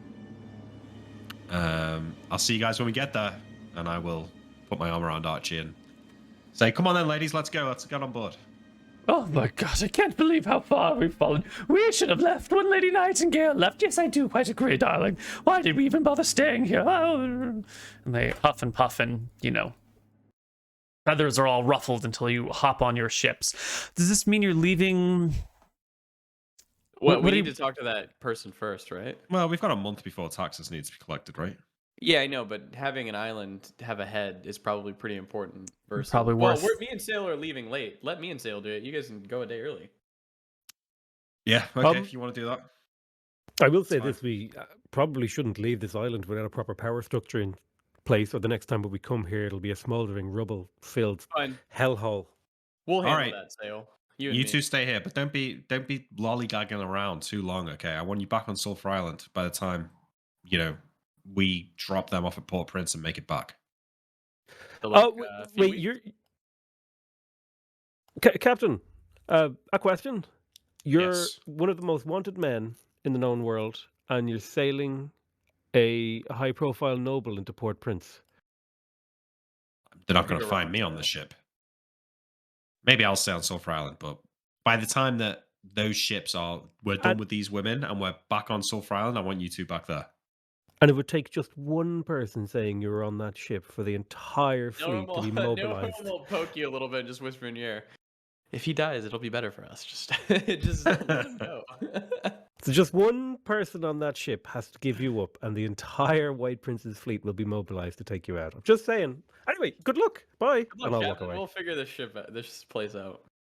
What does he know about being a captain? I say as I walk with Archie. I'll yell, "Come on, Captain Butts!" I'm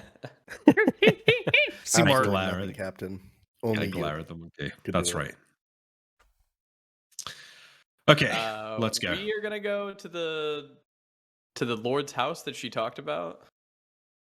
Yes, Lord Dengar. Yeah, How we're are headed to Sulphur. Oh, go ahead. Okay. How are the streets of Flotsam Island? They're pretty fine. Some areas are cobblestone, some areas are dirt. The cobblestone areas are all built in the last 80 years or so, maybe the last 50 years or so. So a lot of homeless people, a lot of crime. Well, you're the main source of crime in the area. Homelessness is not such a big issue here. If people need a home, they'll usually just go out into the woods and build themselves a home. There's, you can just go live in the jungle. There's some other small villages off to the side. Okay.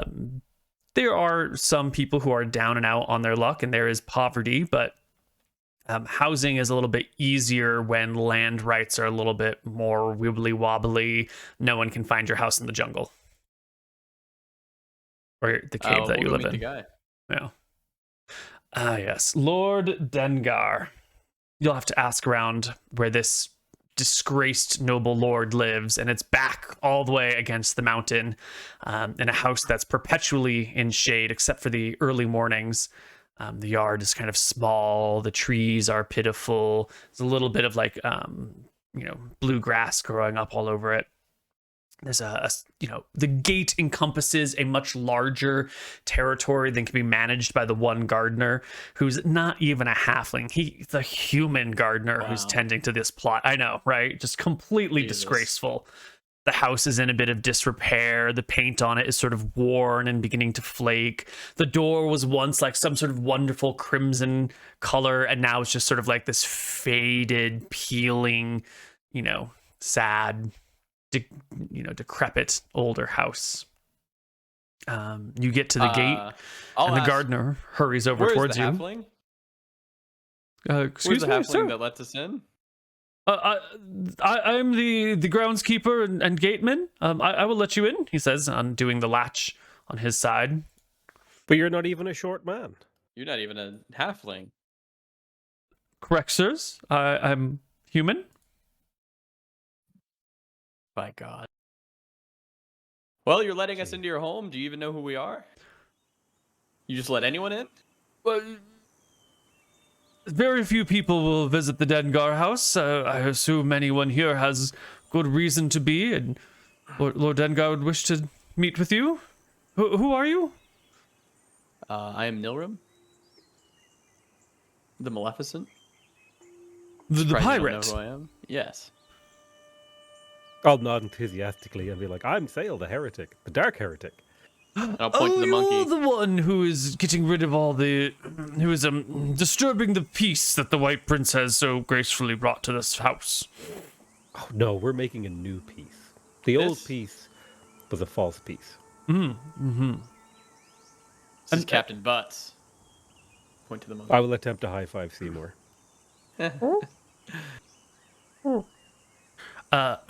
Please, come this way. I will see if Lord Dengar is up to meeting with you. He's very old these days.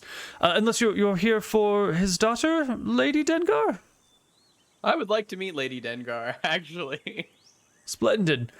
Please, this way. And he takes you into this, like, sad parlor room that overlooks the sad gardens. You sit and, like, a plume of dust kind of comes out of the chairs that you're sitting on, and you can hear the fabric tearing a little bit and the legs creaking as your weight settles into them. I cast Cantrip and Unseen Servant. I'm going to have my duders go and clean this bitch up. I had this to impress the Lady Butterworths.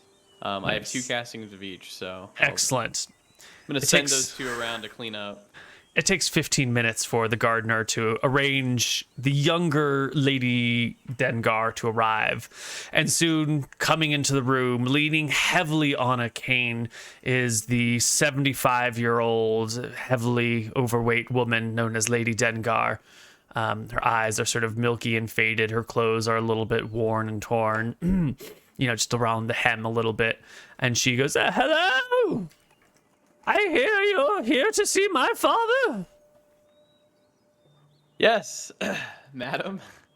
We have quite the offer for the head of this household. Is it true? The dark heretic himself is here. Where is he?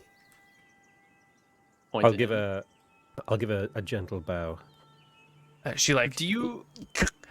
on her cane slowly over towards you, and then shifts the cane to her left hand and extends a shaky right hand to you. 7 blessings upon you, good sir.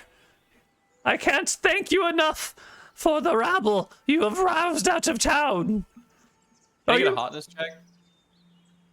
Like, you can see, like, how beautiful was she when she was a younger lass.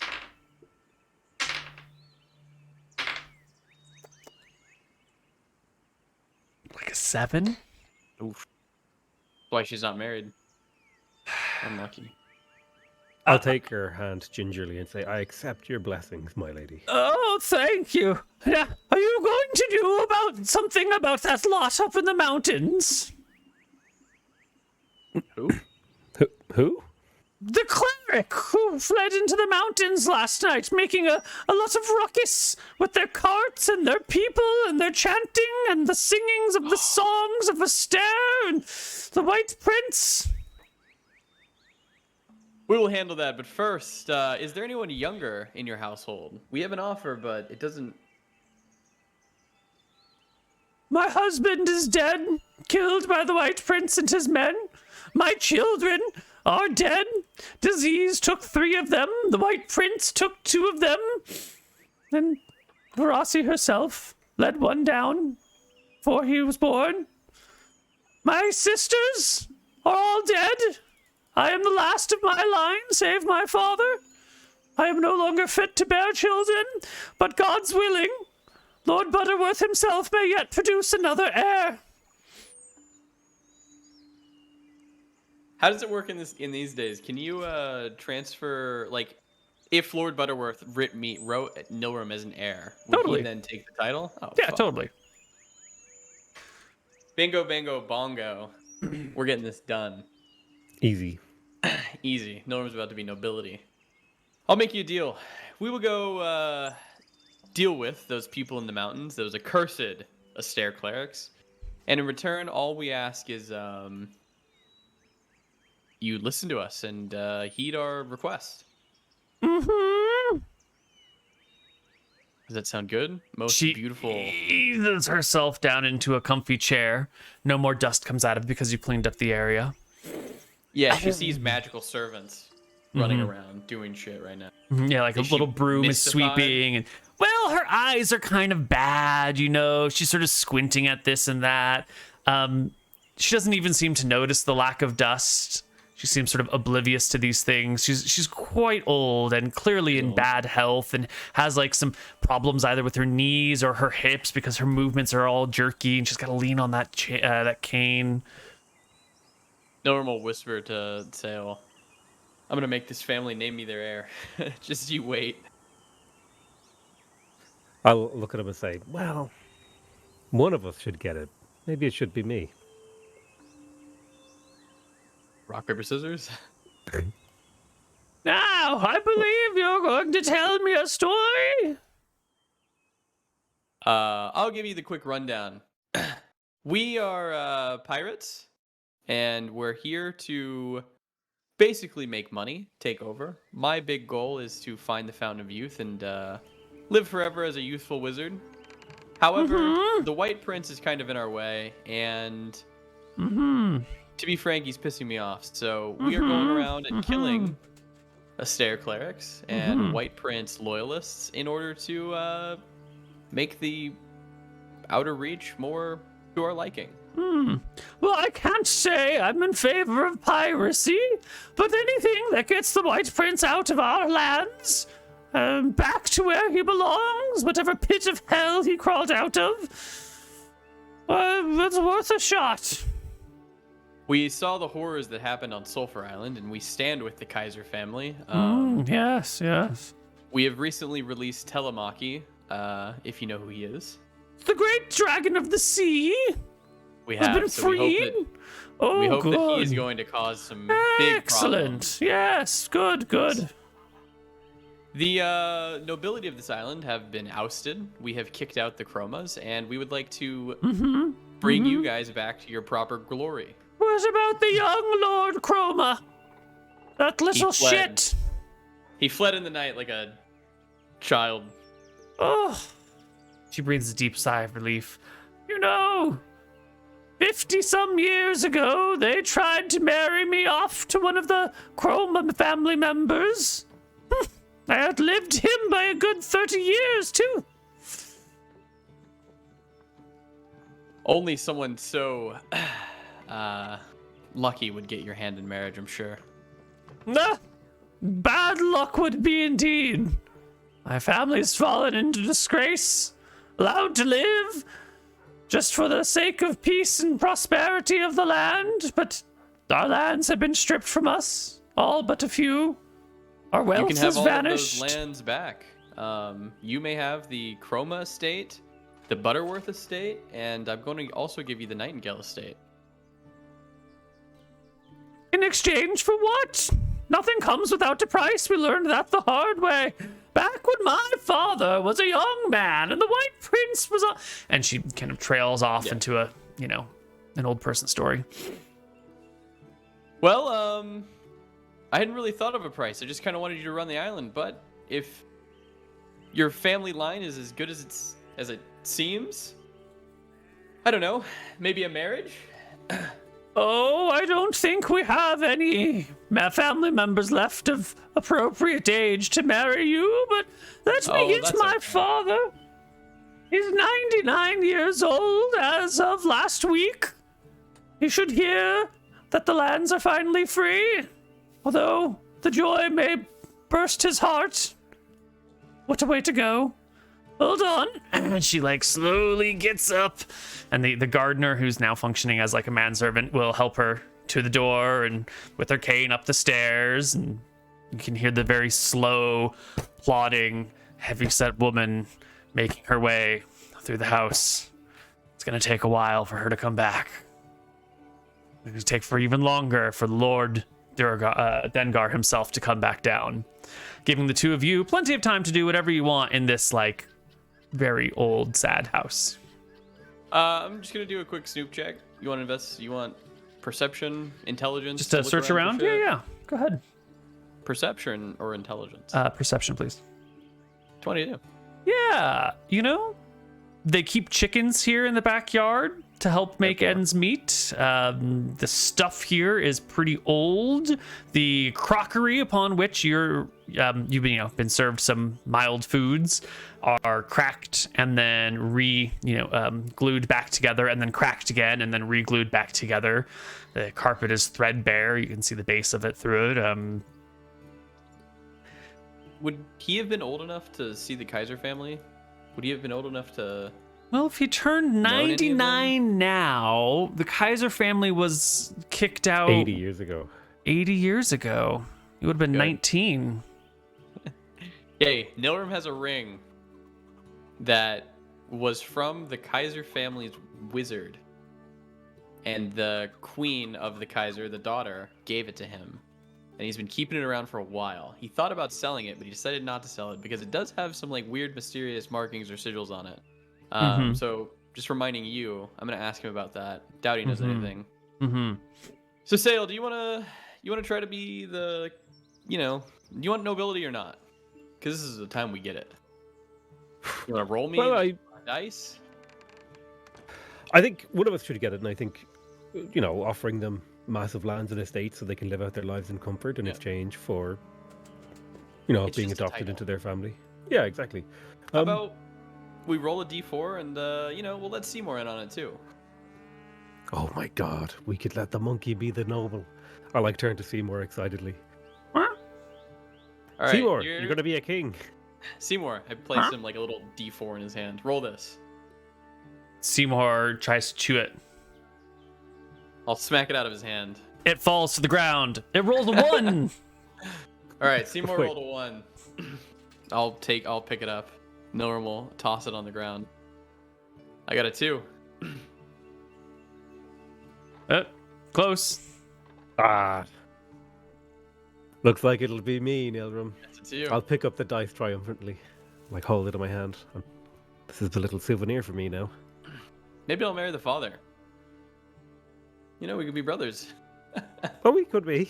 That would How make mad would you. the captain be if we were nobility and we had a title when we come back? Something he's always wanted. And it's because he decided to go on the other fucking ship, Sale. I say that we... True. There's actually another option. We could just grab a random orphan and get them to adopt the orphan. And then that orphan is then indebted to us, rather than us directly holding the land. I know, what do you think about that? Or is it better for us to do it? I would just, it'd be nice if we were nobility. Fair.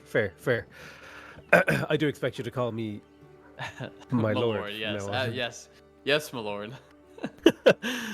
Very good, my good wizard. We wait, I guess, till the guy comes back. Longer than is comfortable. Eventually, coming down the stairs is the elder Lord Dengar, 99 years old, but his eyes are still sharp. His knees are both terrible. He needs a full-fledged double cane walker style thing to get down the stairs with help from a couple of other servants who appeared from probably somewhere else in the building.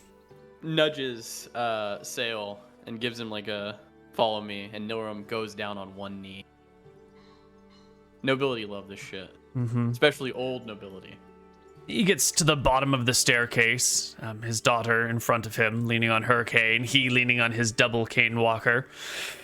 And he looks to you and goes, "So, you're the wizard?" And he looks over towards Sale, shaky hand.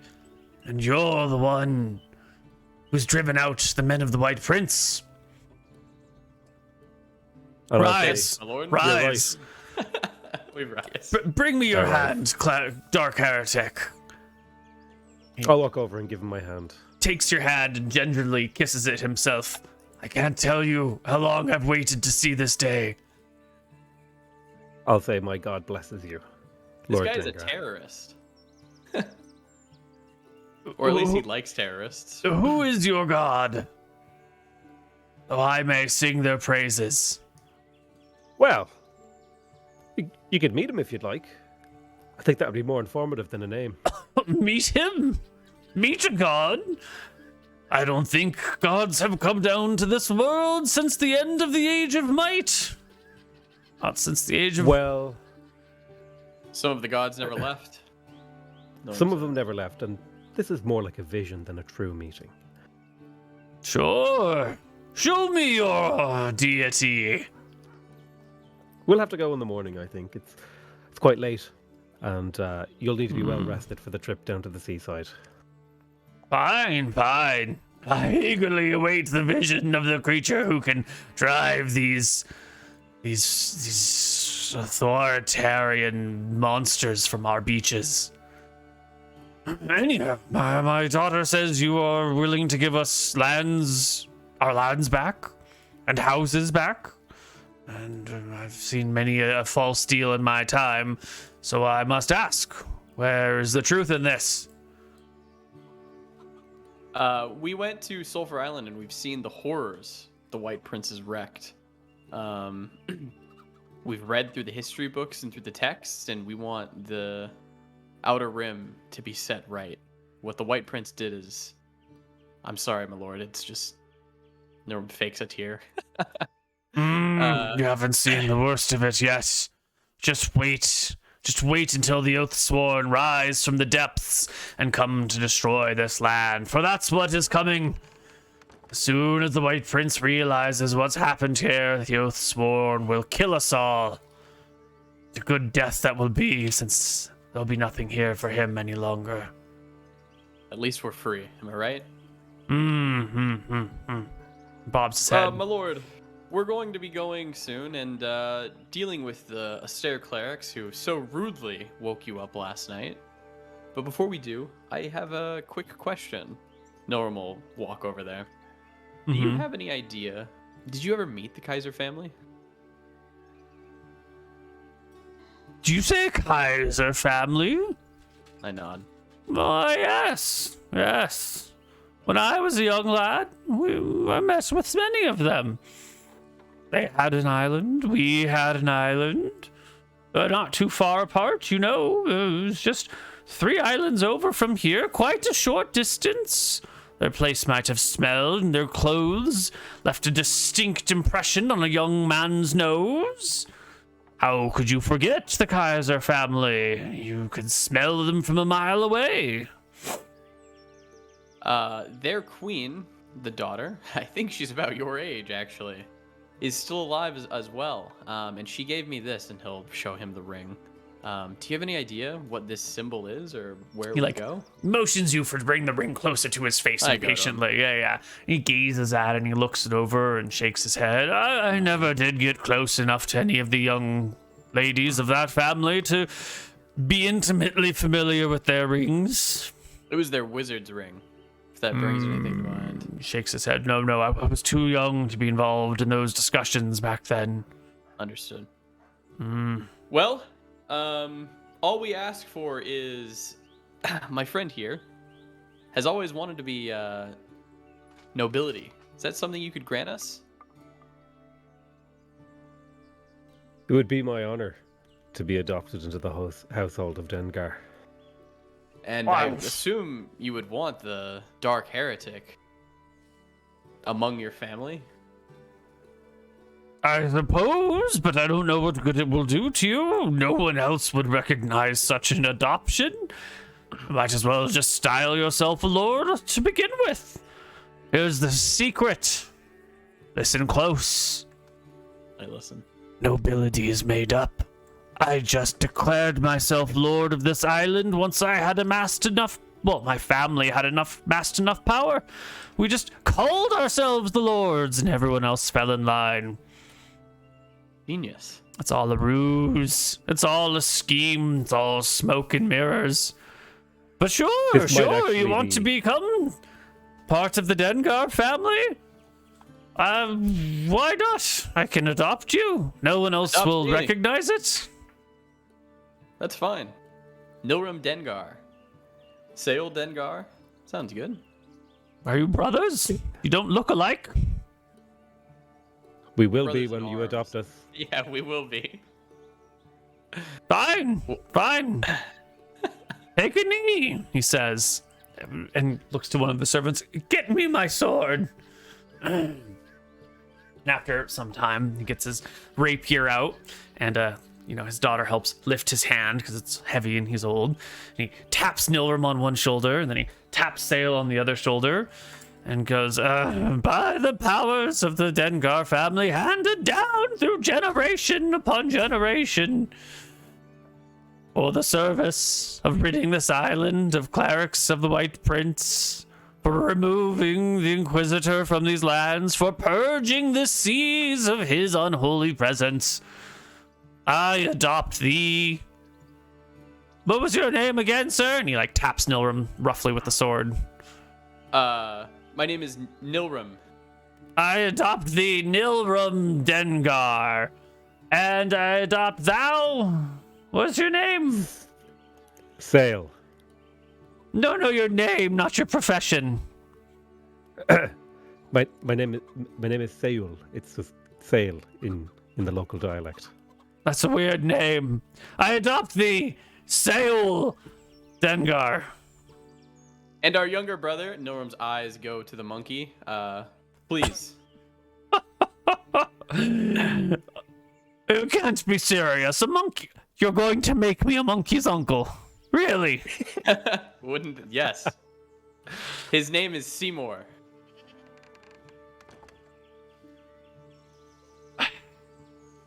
Gives a long sigh. Oh, sure. Why not? I adopt thee, Seymour Dengar. Why not? Thank you. 3 brothers, I say. Three as brothers. I stand back up. Now, children of mine. Yes, father. Give me my new house. You will have it in the morning. For now, me and my brother Sail, we need to go and kill the clerics in order to fulfill this adoption. Right. Man, The whole ruckus last night. Which way did they go? Right past our house, right up the mountain to Lady Chroma's old estate up there. I know where that is. Mm, Manservant, please prepare a carriage for my father and my sister to Mrs. Butterworth estate. I'll give him 100 gold.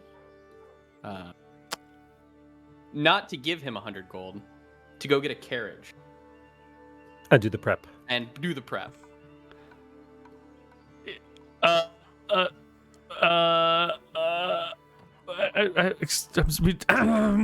hate to inform you, but the family does not have a carriage. We have a mule. That's why I'm giving you money to go to the town to bring You a can go rent one. carriage. And it is now my lord. Of course, my lord.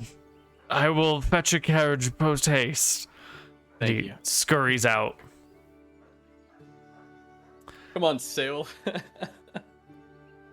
Sure thing, brother. And after Sail calls Nilrim his brother, he kind of gets a little emotional and goes quiet for a second and says, you know,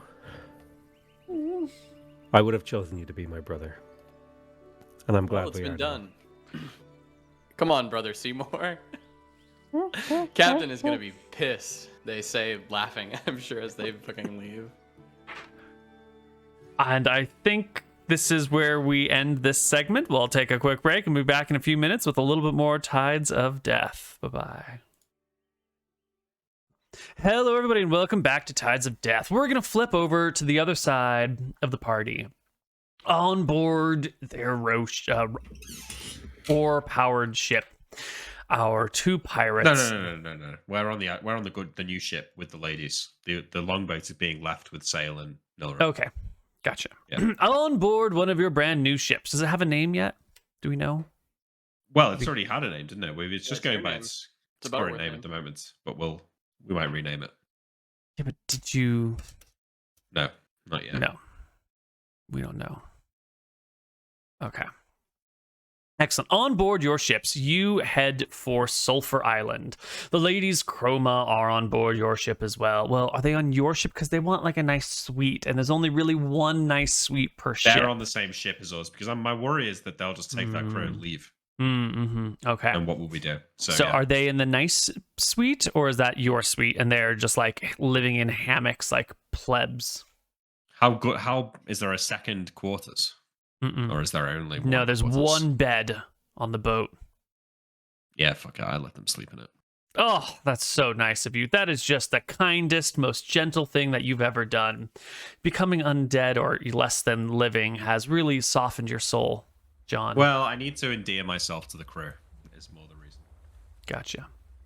Well, here you are, out on the sea, sailing to Sulphur Island.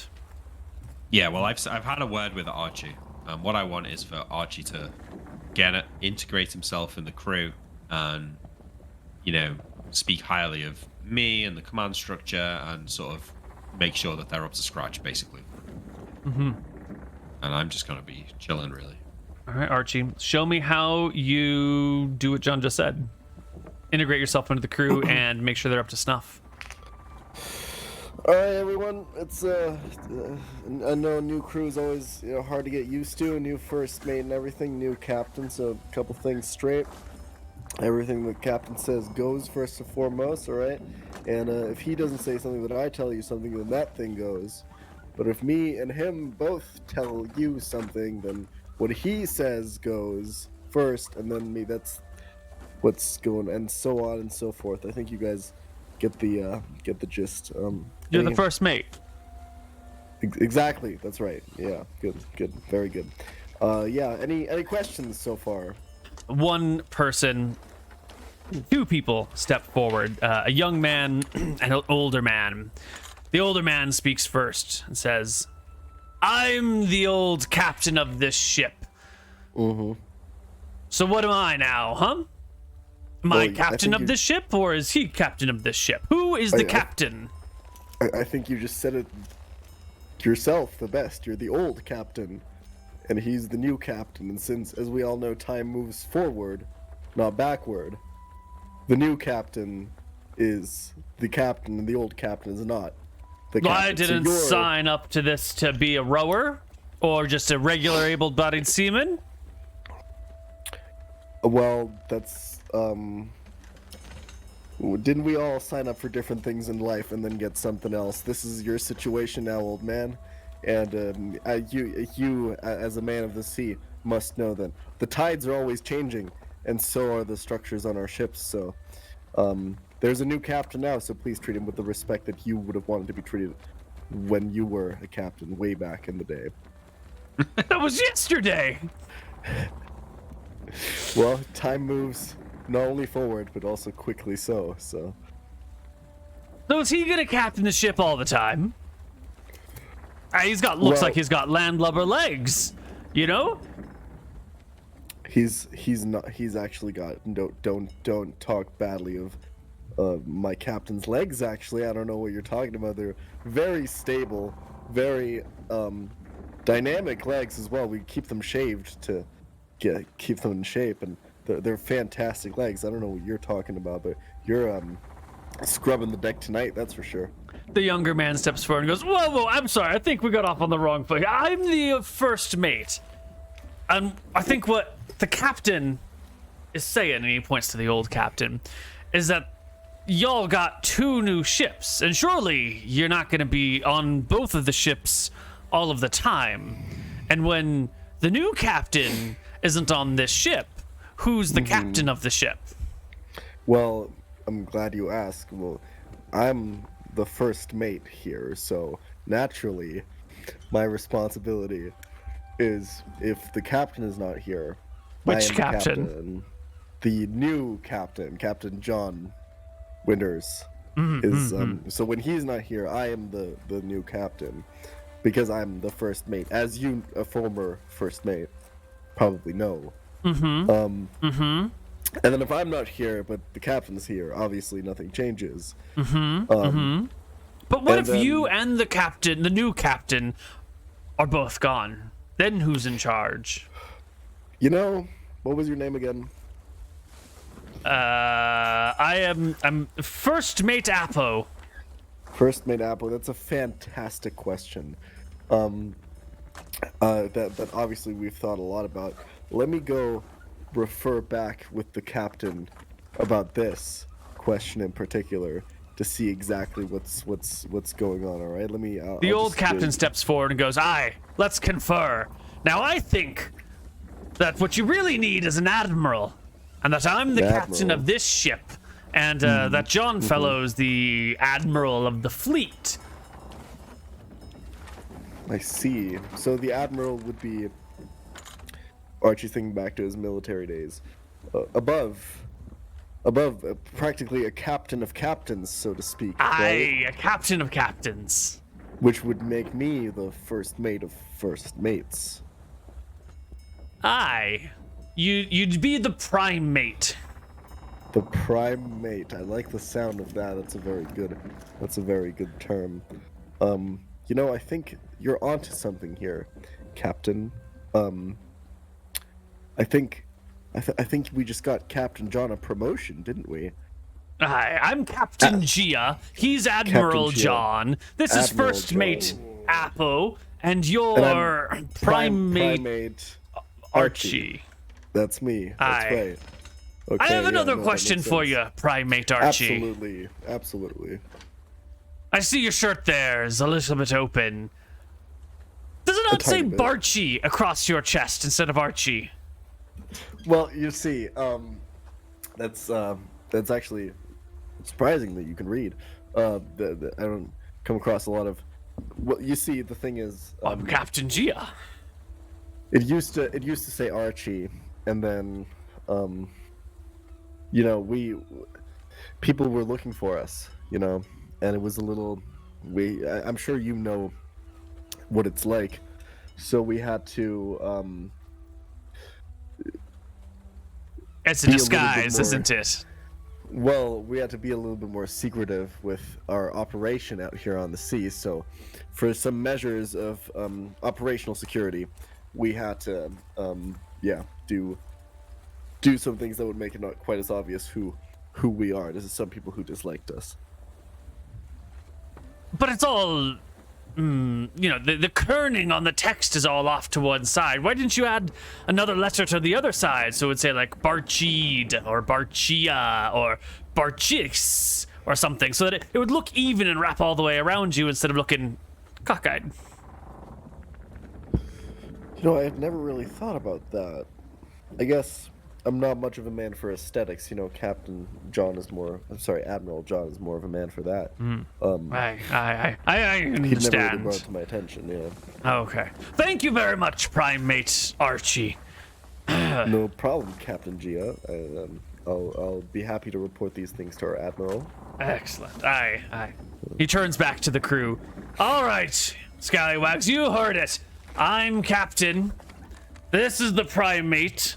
And the one in there with the lady's Butterworth is the Admiral. So you listen to what I say, unless these two say otherwise, aye? He looks to Barchi for approval. That sounds right. Yeah, that sounds like what we should do. Aye. Well, what are you doing standing there? Get to work! And Absolutely, they that's scurry right. off. Beautiful. Archie handled that well. He got John a promotion. That did go well, yeah. He didn't kill anyone. It's good. Well, I know that's impressive to you, Noram. Getting out of an NPC interaction without It killing is. anyone. Noram hasn't killed anyone in weeks now. Well, he just killed someone today. Just kidding. all right. Captain John, Admiral John, when Archie returns to you and relays this information, how does that Yeah. make you feel? Well, so I think Archie comes and knocks on the door. I'm in the captain's quarters with the ladies, Buttersworth, making idle conversation with them. And there's a knock at the door. Ah! Sorry, ladies. Looks like I'm needed on urgent ship business. I'll have to hear the end of that story a different time. It does sound fascinating, though. I'm really interested in where you got the red dye and the purple dye and how it went together and, you know, how that all made the... Yeah, well, whatever, the whole thing. Okay, I'm going. See you later. I stand up. Walk out. Archie! Let's say, very important business, I'm sure. I put an arm around him and walk out. My God, it's awful in there. You have a better look out here? Looks like everyone's hard at work. It seems to be working out. They a good group? Good crew? Yeah, for sure. I actually got you a promotion with them. We talked about, you know, the command structure and everything, and the old captain, who's now the captain, told us that you're not much of a captain here. You're more of an admiral, a fleet admiral, right? Admiral John Winters. I suppose you could be saying that, yeah. So yeah, so he's still the captain. His first mate's the first mate. I'm the prime mate, as he said. The what? Sorry. The prime mate. I thought that was Seymour. No, Seymour's a monkey. Yeah, no, you're right. Sorry, I misremembered that. Primate Archie, and then you're the Admiral Captain. Admiral John, that's it. There you go. Isn't it great? They're a hardworking crew. I like it. Honestly, I think we can make some good things happen here. Yeah, all of that sounds good. You know, we're not going to be on this ship all the time anyway, so whoever their old captain was, whoever the old first mate was, probably best that they stay in charge. Always best Right. to keep that sort of thing in place, too. That's good. I mean, it's going to help with the continuity with the rest of the crew. Absolutely. Admiral, you say? Yeah. John looks up into the sky. You know, he's got this image of himself, right, with his feather hat, with his pirate leather jacket on, and a sort of rapier. But now he's imagining sort of a button-down blue, double-breasted coat, gold buttons, maybe one of those like black hats that's not got a feather in it. You know, it's a bit more. Thinks about that. Sounds pretty good, actually. Maybe I should get. Could do with a change of clothes, actually. I've been wearing this jacket for a while. Okay, well, good job, Archie. You know, make sure that they're all working. You want to go and entertain the ladies for a little while? I'm kind of getting sick of talking to them. I can see what I can do. I'm sure we'll have some great things to talk about. I can maybe teach them a little bit about, seamanship on the boat. Maybe show them how to scrub the deck or something. Yeah, well, good luck with that. Just don't get too involved. You know, we do want to get rid of them. We don't want them coming back for more. Oh no, If you know no, what I of mean. course, of course. Yeah. I give him a wink. Someone's got to pick up the slack given my change of circumstances, if you know what I mean. Archie has absolutely no idea what you mean. He'll say, "Sure, Captain, absolutely." I slap him on the bum as he goes in. You step on in, Archie. The two noble ladies are a little bit wine drunk in the middle of the day on the rolling seas. One of them goes, "Oh, look, it's the stripper! No, sir, we don't need your services." I'm actually I'm Archie. You met me earlier. I'm the captain's first mate. I'm not sure what. I'm sure you are. Confusion. That's how we started off as first mates, too. Well, actually, I'm not even the first. I'm actually a prime. It doesn't matter. Oh, you what? What did you just say? I'm the I got a promotion. Actually, I'm not the first mate anymore. Because the captain's no longer the captain. He's the admiral. So me being the first mate, that actually makes me the prime mate. Oh, I see. You've elevated yourself to his prime mate. How very animalistic of you. I'm a bit of an animal in the kind of combat. You could say that, yeah. Oh, is that what you It's, call it these days when you're fencing with your swords? Well, I actually don't. I have pretty strong opinions on that. We can talk about that for a while. Archie will Just- go on this 15-minute rant about how he doesn't like swords and how fists are superior weapons. I and quite everything. agree, says Lady Buttersworth. Oh dear. No, and that's why both historically, but also just in a pure combat sense, the knuckle is so far superior to the blade, and I think really always will be. You know what I mean? God, you must make sure in combat to keep your nails trimmed quite a bit. You wouldn't want them scratching anything or getting peeled back in any ways that they weren't intended upon.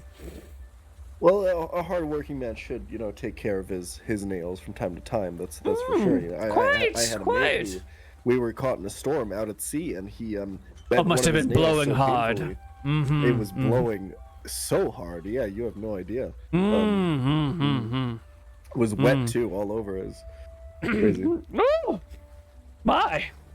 Okay, we can just stop that because that is. I think they find themselves quite endeared with Archie and Yes. quite tickled with him and have a very good time. And bet they do. a couple days later, you all arrive at Sulphur Island. The ladies Butterworth can smell it on the wind and complain about the stink and stank of it all as you make landfall. As we make land, as we're approaching, I will gather Archie, my prime mate, the first mate of this ship, and this ship's captain. Mm-hmm. And I'll say, all right, things went well. crew seems to be working out. Happy for you two to keep your positions on this ship. You're going to be off on business without me. We've got somewhat of a tavern made up here. I need to go and speak to the mayor of the island. When you get the crew off, get them a drink, get relaxed, I'm going to go speak to the mayor, and then we'll meet back up here and I'll have a chat with everyone. Sure. It all is going well and according to plans until you get off the boat on the dock and start walking down.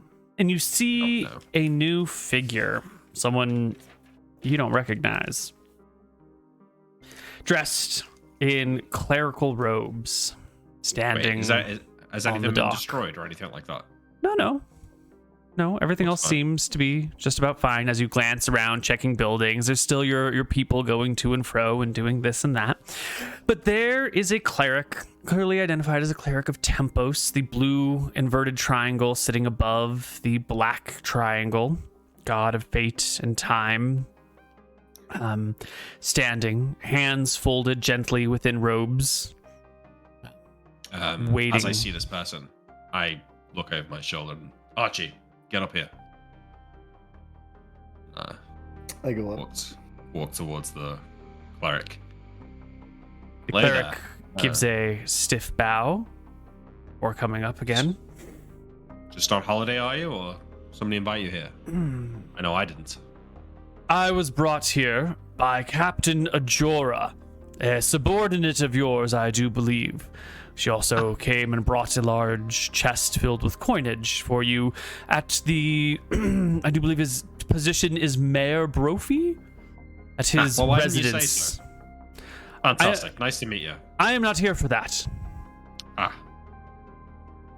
I am looking for Nilrum of Rangoon. Oh, Magic Man. Yes. Nilrum's not here, I'm afraid. I was led to believe that he would be accompanying the Captain, John Winters. My reputation precedes me.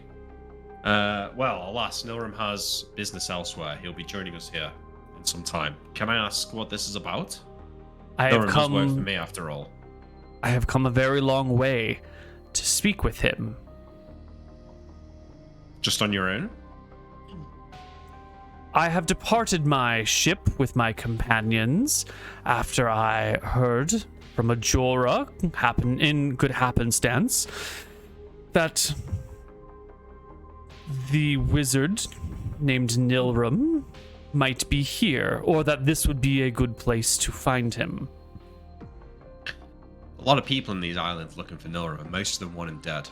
How do I know that you don't want the same thing?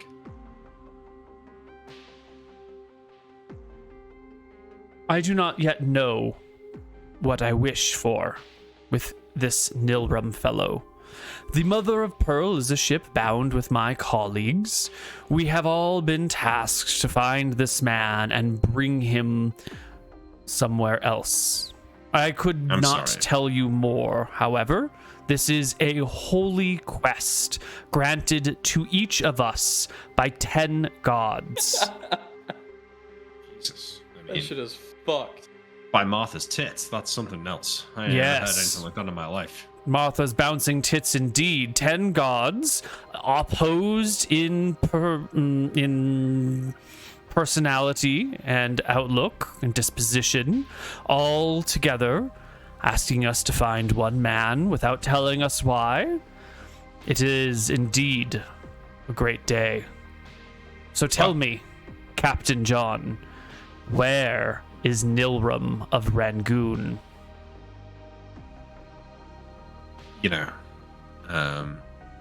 It's one thing for you to get to speak to him, but you're certainly not taking him anywhere. You won't be taking him back to Arcadia, where I'm sure you've come from.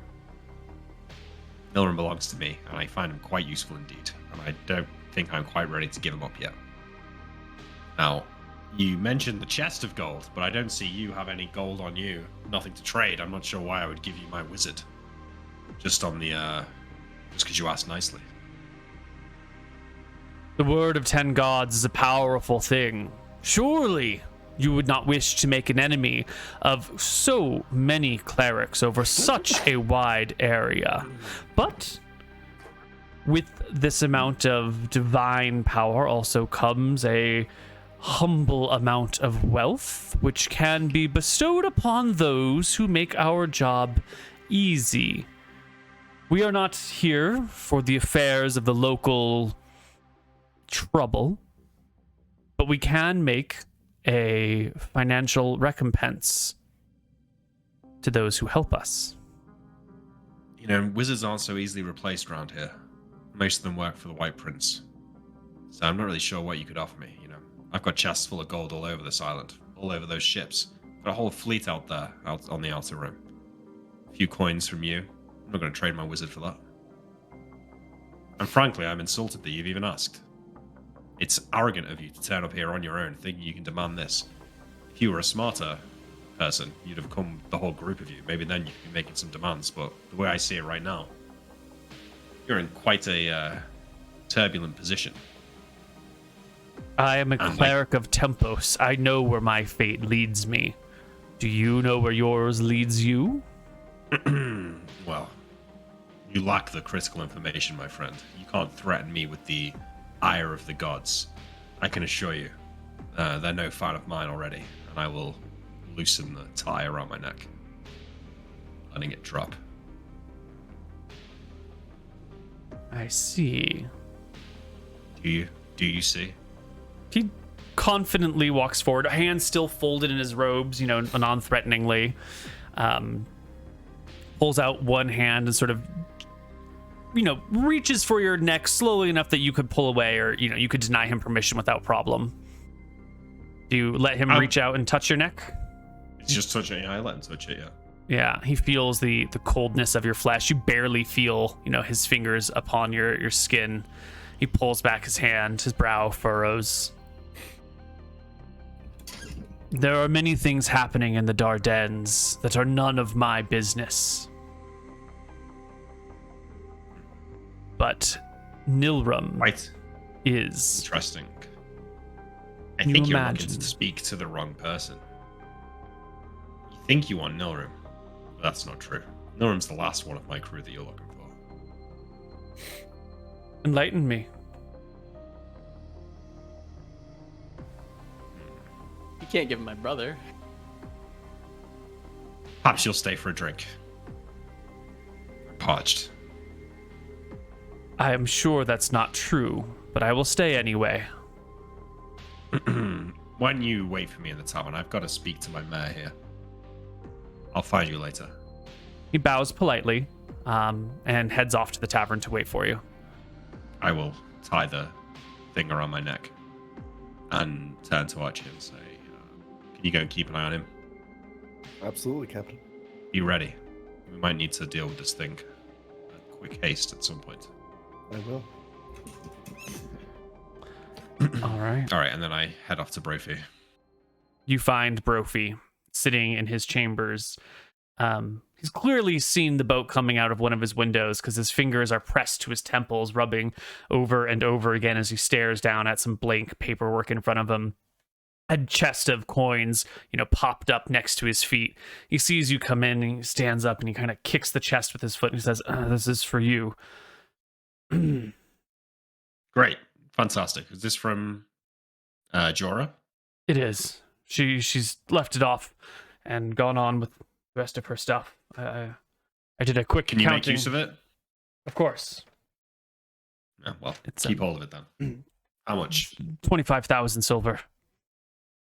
Yeah, okay. Well, you can keep hold of that. This cleric down there found that quite disturbing. What do you know about him? He begins to pace the floor a little bit. I'm used to running businesses, restaurants, that sort of things. I'm a little out of my depth here, I have to say. You're doing a great job, Brophy. He came on a Jorah's ship, and he grabs a paper from the desk, which is a wanted sign. You've seen one of these before. It's got a pretty accurate picture of Nilrum drawn on it. He was passing these out and offering rewards to anyone with information. Jorah said she knew him. took him on the ship, got a reward, plopped it in the chest over there, dropped him off here, said this is the place to meet him, and sailed away. I told him that, I couldn't quite lie to the man. I just found myself lost for words, so I told him that Nilrum comes through here from time to time. And this was a trading outpost. He was welcome to spend his money here. And I had a couple of folks keep a close eye on him, make sure he didn't leave on any ships without permission. I told them that if he did try to escape on some ship or flee, that he should be coerced into staying in the jails, but I didn't want to outright arrest him. I didn't want to piss off any gods. I heard a story. The Mother of Pearl, a ship filled with clerics of 10 different gods. Yeah, it's a fantastical story. I'm not sure we can believe all of that. I've had similar rumors, though. I've heard similar things myself of the travelers that have come through here. Not a lot of them, but many of them have heard this. And these wanted posters are scattered all over the place. There is money flowing around in connection with them. So I think it's high stakes. John. Peasant folk are easily impressed. You really think that you had what's going on in Arcadia, right? They've got dragons running around, the undead, demons, apparently. I mean, they can spare 10 clerics to come look for Nilrum. Well, See, 10 different gods, but I think the cleric count is at least twice that. I wonder why this one's split off. If maybe they're trying to cover more ground. You think leave this guy here looking for Nilrum while the others go off searching? He shrugs. I tried not to question or talk to him too much. I didn't. But they say clerics can read the minds of people. At least that's the White Prince's clerics can read people's minds. I figured it'd be best if I kept my distance. I might know too much. The rest of them out there, they don't know anything. They only know the broad strokes. So I've kept myself at distance. All right, well, you did the right thing. Don't let them leave. I'm going to go speak to them later. I'm not sure how that's going to play out, but if we leave them here, keep them here. Got it. In other news, bit of good news. You've been saying you could make use of a ship. Well, I brought you two. Some of the best in the land. I invested a lot of money in these brofis, so I expect you to make use of them. Come with a crew. I'm going to speak to the crew now. I'm going to give them the chance to leave. So it might be that we need to find new men and women to man the oars and lift the sails, but the ships are ours. You don't look too pleased. Are we all gonna die here? You worried about the clerics? He nods enthusiastically. I was never, a super devout man, but I know the gods watch over us. And I get, one god says one thing, another says something opposite. They pull back and forth. What are you gonna do about it? It's none of my business. But Esther, Martha, Varasi, Malchus, Tempos, and Nerul all together on something, with Ponos and Terrassa and 2 others at least. I'm not gonna bullshit you, Brophy. It's a concerning development, but I know you're not fully up on all of the details, but you've seen what sail does. You've seen what lurks beneath the ocean waters. You understand what we're dealing with here. He nods. I haven't heard. I'm not the most educated man. I don't know all the stories from all over the world. But at least here or around the Dardanelles, I haven't heard of this many gods working together in concert like this since the end of the Age of Heroes. Since that great war, and that was what, 3,000 years ago, 4,000 years ago? I don't know. I don't follow the history, but yeah, I mean, I agree. It's unusual. I think I spoke to Nilrum about it. We visited Arcadia a while back, and he let something slip to a cleric there about our friend under the sea. I think that's what this is about, but I don't know. But they can't be that well informed, otherwise they'd be wanting to speak to Sale, not Nilrim. Maybe we should go. We've got money. We've got ship. We have a whole bunch of ships now. We could send. What do we got? Four. If there's 2 new ones, that's 4 ships total. We could send 1 ship in each different direction. Just take off. Take all our wealth. Sail to new lands far away. Change our names. I'm afraid I don't have that luxury, Brophy. And unfortunately, neither do you. So, I think we're all stuck here. Me for more permanent reasons than yourself. I tell you what, though. If I do turn up dead, then you have my permission to fuck off. I think if you turn up dead, I'm probably dead too. But I appreciate that. Yeah.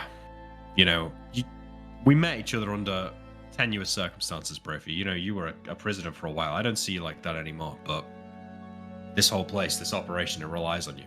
You know, it's bigger than just me and you right now. You've made a commitment here. You gotta stick with it. If shit does hit the fan and you can get away, then get away. But until that day, I expect you to fulfill your duties. I don't have anywhere to go. I'm here until... I'm like a rat on a ship. I'm here until it sinks, you know? That's right. Listen, hypothetically, if Archie kills that cleric tonight, you gonna freak out?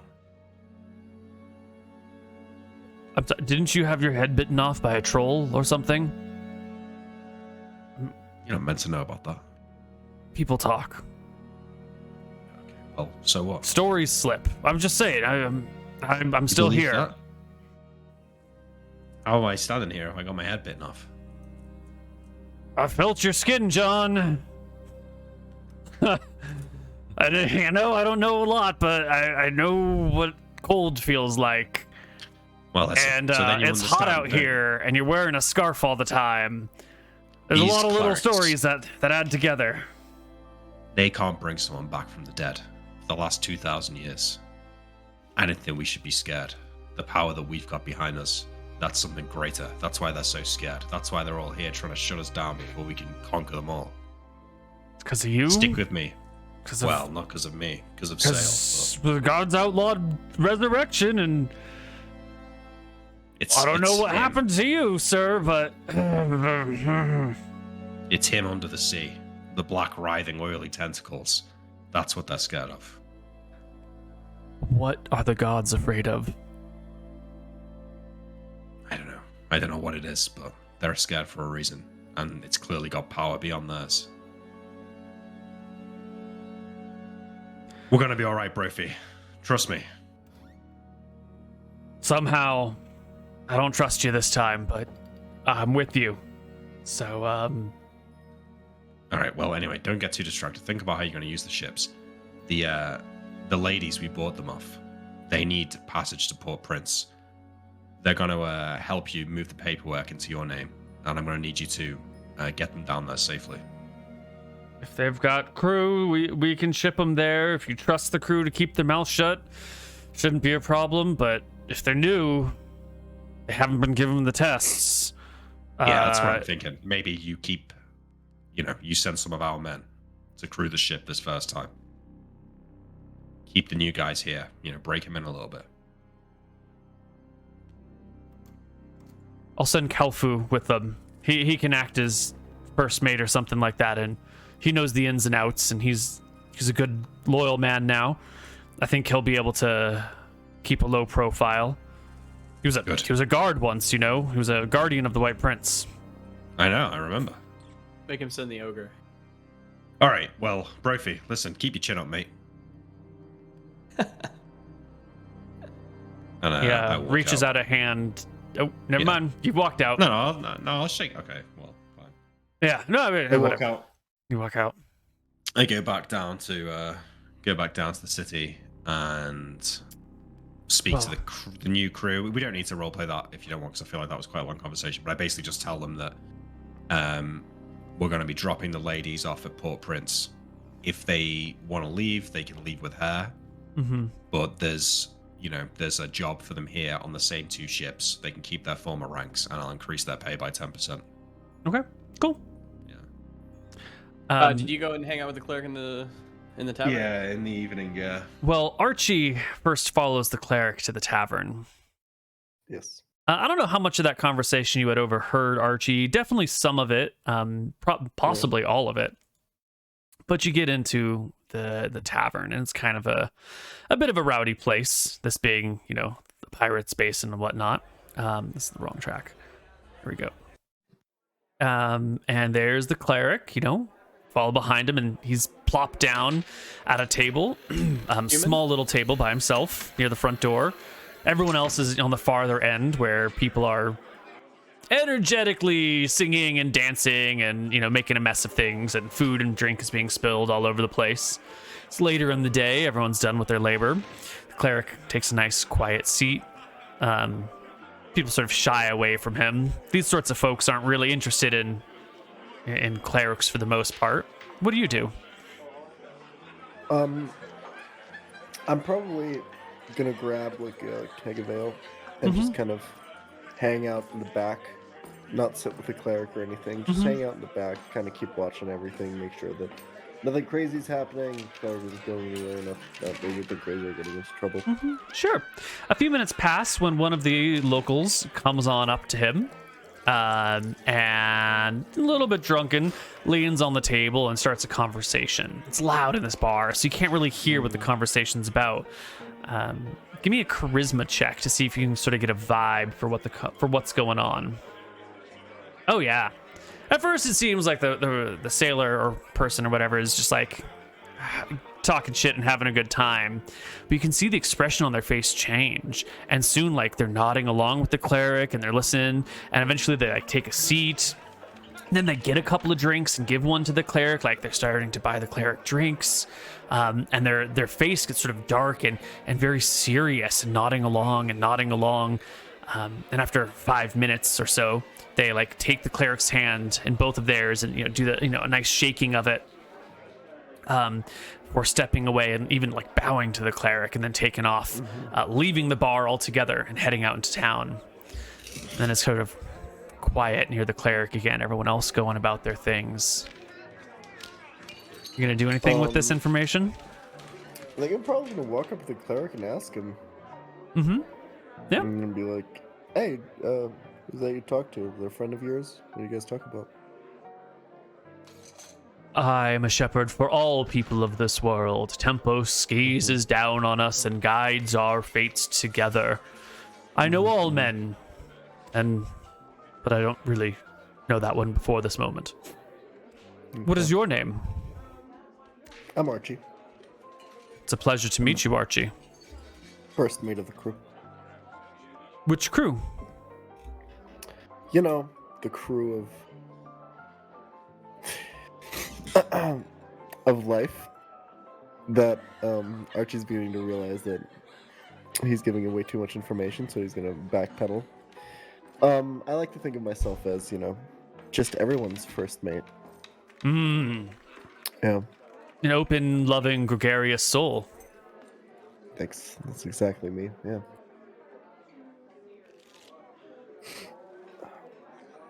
What was your name, sir?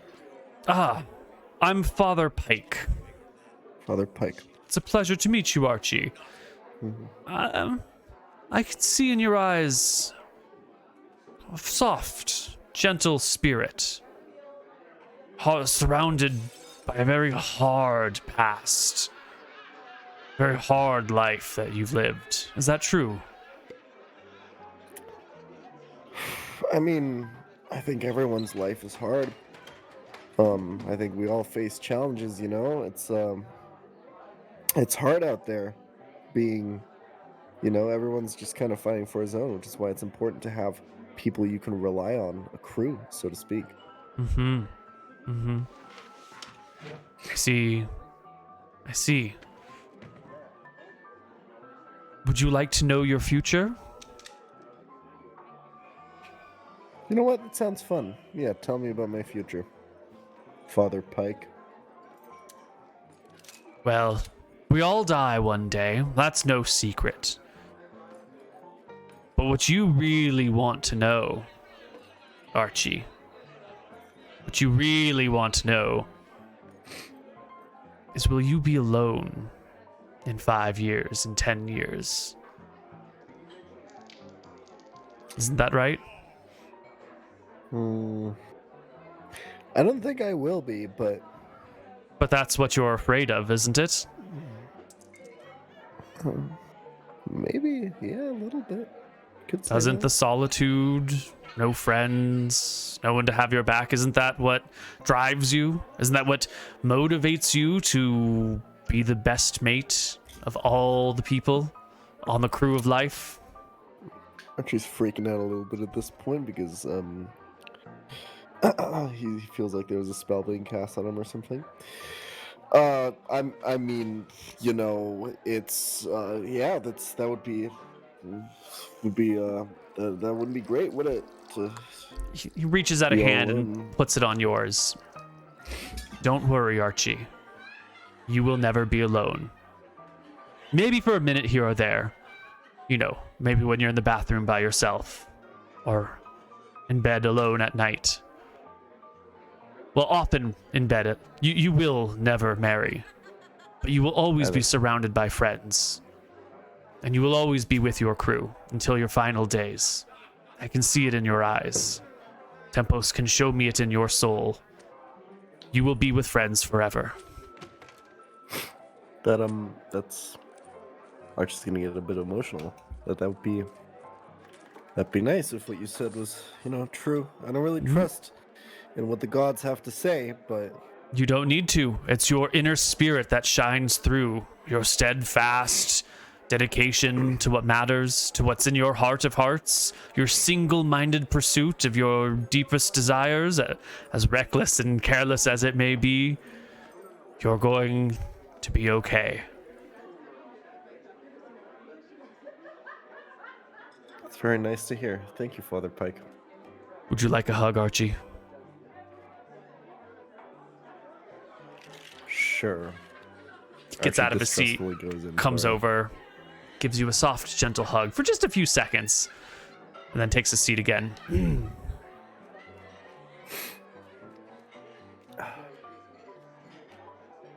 you mind if I hang out here for a bit, Father Pike?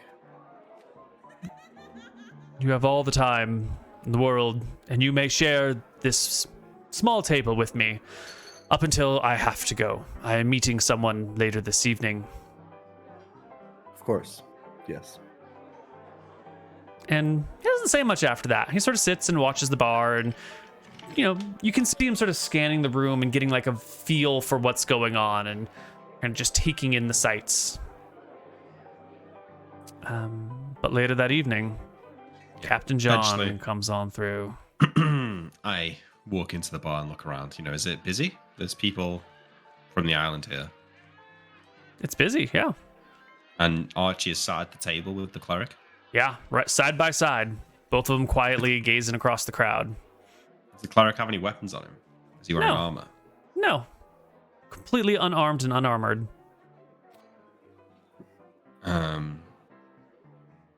I will pull up a chair next to them. Archie? Cleric? Done. Father Okay. Pike is the name. Father Yeah, Pike, it's- of course. Father Pike, actually. Yeah. I look at Do the Archie. two of you know each other? It's my first mate. I am. That's why he's been watching you all day. Thought he was the first mate to the crew of life. That's just another name for. He's that too. Yeah. You won't meet a nicer guy in all the Dardanelles than him. I know. The amount of times he saved my life. The things that man's hands can do. Well, anyway. So, listen. I've been giving it some thought. Your friend Nilrim. He will be here eventually. But the man is... He has issues with his temper. And he has issues with, you know, being told what to do. I should know. So, I'm giving you a warning here, Father Pike, that... And I thought about doing this myself and saving myself the trouble, really, of keeping you here. But I think if your goal is to talk to Nilrim and then take him back with you to Arcadia or wherever, It's not going to happen. It's just not going to happen. We of all, and, you know, I say this with the greatest respect for your friend up there, we've killed men for a lot less than that. And we won't hesitate to do the same to you if you try and get in the way. So here's your warning. You can back off, take your ship, or, you know, wait for a ship. Go back to Arcadia, or we can drop you off somewhere where there's more traffic. You can go back to doing whatever you're doing over there, you know, dealing with your dragons, your zombies, and all of that. Or you can stay here and wait for Nilram to turn up, but there's no guarantee that you'll be walking off the island alive.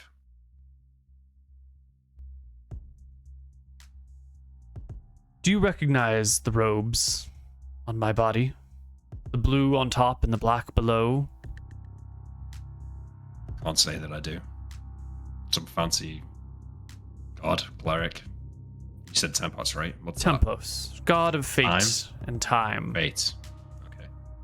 Nerul, So what, you knew- goddess of nature. I'm sorry, Nadinus, goddess of nature, holds the staff on which the world sits. All right. And yeah. Tempos stands above and turns it, making the world go round. He sees the future. He knows where our strings will take us. I know I am not leaving the Dardennes alive.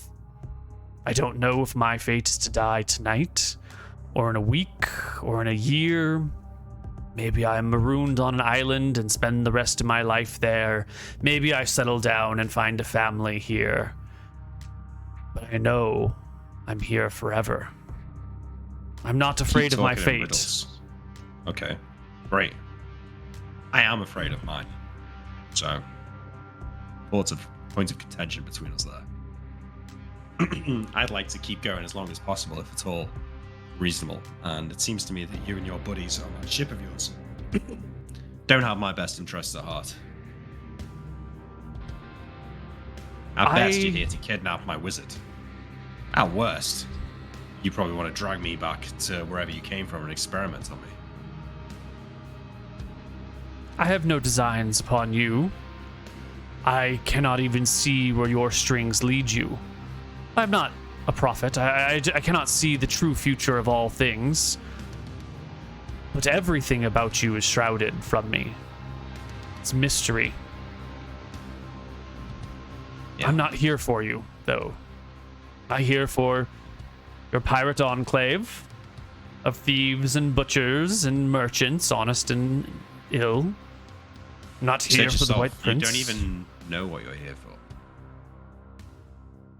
I'm here for the wizard Nilram. I'm here And then what? to put him on a ship that goes to a faraway location. And after that, it's none of my concern. Where is it you want to take him? That Just doesn't being honest with matter. each other. Well, The end Doesn't location is not important to anyone. well then tell me if it's not important. Ethos. Where is that? Yeah, where is that? It's a small island to the north of Arcadia, of the main Arcadian island, which you know as Arcadia. What's there? Not much. It's a new land, fresh out of the sea. It's neither here nor there. That's not what's important. What's important is there's a ship filled with holy warriors, high clerics gathered from across the lands, pulled from important duties, Arcadia and Solemn, both war-torn, and yet high clerics from all over have fled, have left to join with us, with me and my crew, upon the Mother of Pearl, and we are all here for Nilram. What do you think can stand in the face of that? What happens, John, if you kill us all? If you sink the Mother of Pearl somehow and manage to slay every last cleric on board? What happens then? Get a bit of peace and quiet? For how long? A month? A year? You said yourself. The gods have had to scrape all corners of the land to find these clerics. If I kill them, will they find more so easily? Is the gods not sending their best already? Any further they come will surely be second rate. Or pulled from more distant lands that are less war-torn and take longer to get here. Perhaps 2, 3, 4, 5 ships. When the gods want something, you should not stand in their way. You've seen what I am. I'm afraid that my fate is tied to something greater, and that if you were to get what you want, if you were to get the answers you're looking for, then my life is the last thing to be concerned about. My soul would be forfeit. An eternity of torment. It's simply not an option. I'd rather die at the blades of your high clerics than disappoint my masters.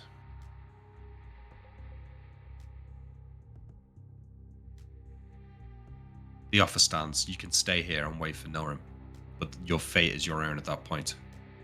I won't reserve any sympathy for you.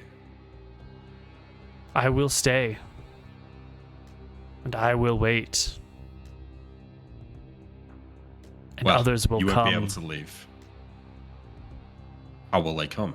You in touch with them?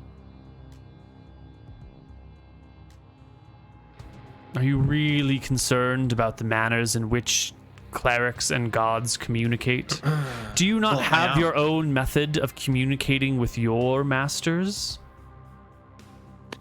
I'm not talking about that subject with you any further, but my question is, am I going to come back here and there's going to be 20 of you fuckers waiting for me? If that's the case, I'd rather kill you now.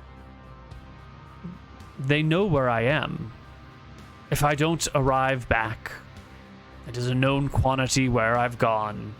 If I do not communicate, it's a known quantity that I am in trouble.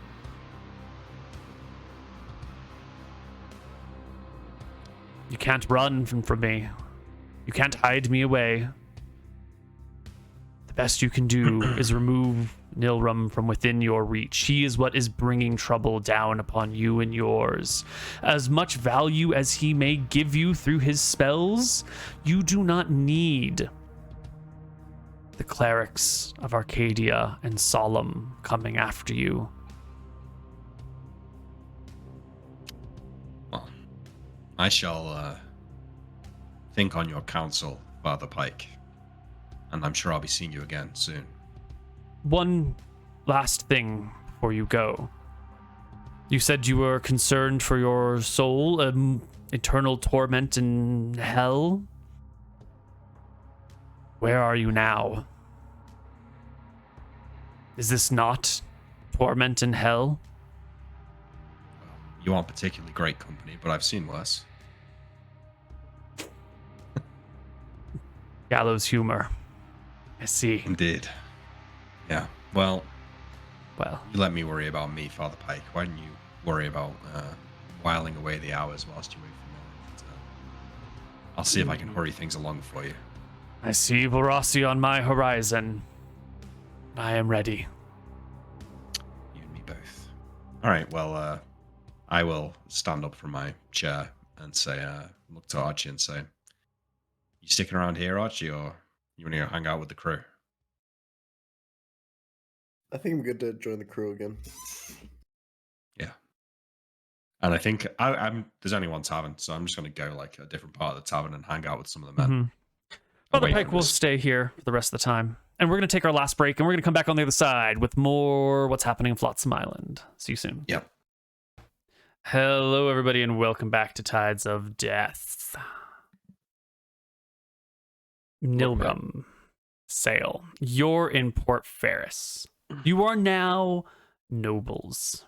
Not noble born, but nobles indeed. Your family name, what is it? Engar. That's Dengar. right. Dengar. And as your first act as nobles, your promise to your adopted father is to get rid of all of the people who made a big ruckus going up the mountain, who are all, clerics of, well, not all clerics, but worshippers of the White Prince or followers of the White Prince. Yeah. Sale, what do you think about this? You're probably the most anti-White Prince person among the crew. You've got good reason to be so. What's your idea? What's your plan? I'm really mad. I offered them peaceful terms of survival and surrender, and they have, spit in my face by running off to the top of a hill and forcing me to put what I assume is that old fortress that we were in before under siege. And so now I'm feeling a little genocide-y. They're all going to die. They're all fucked. Mm-hmm. Yeah. That Good. makes sense. I think our first order of business is we need to get new spells. So what we're gonna do is I'm gonna take the gold back from the manservant. Me and Sale, we're gonna walk down. We're gonna go back to the town. We're gonna go check out Lady Butterworth's house. Is it empty? The house Buttersworth still has the servants who live there, and they're still working there. Yeah. Excuse me, halfling. I say to the halfling in the garden. Mm-hmm. Yep. The halfling comes trotting over with another one by its side. Hello. You all work for me now. I am Lord Dengar. I am the son of the Begin second to son. laugh when you say you're Lord Dengar. I magic missile one of the halflings. There's two. There's two. Yeah. 44 Jesus plus fucking 4. Christ, Norm. The Just halfling boom, dies on the spot. Yeah. Obliterated. The other one shuts the fuck up real fast. Sweat begins to roll down his forehead. I will As I was start laughing saying- evilly as if Neron told a really funny joke.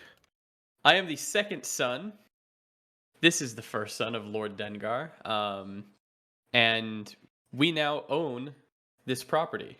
So please, let us in. You are all of our servants now.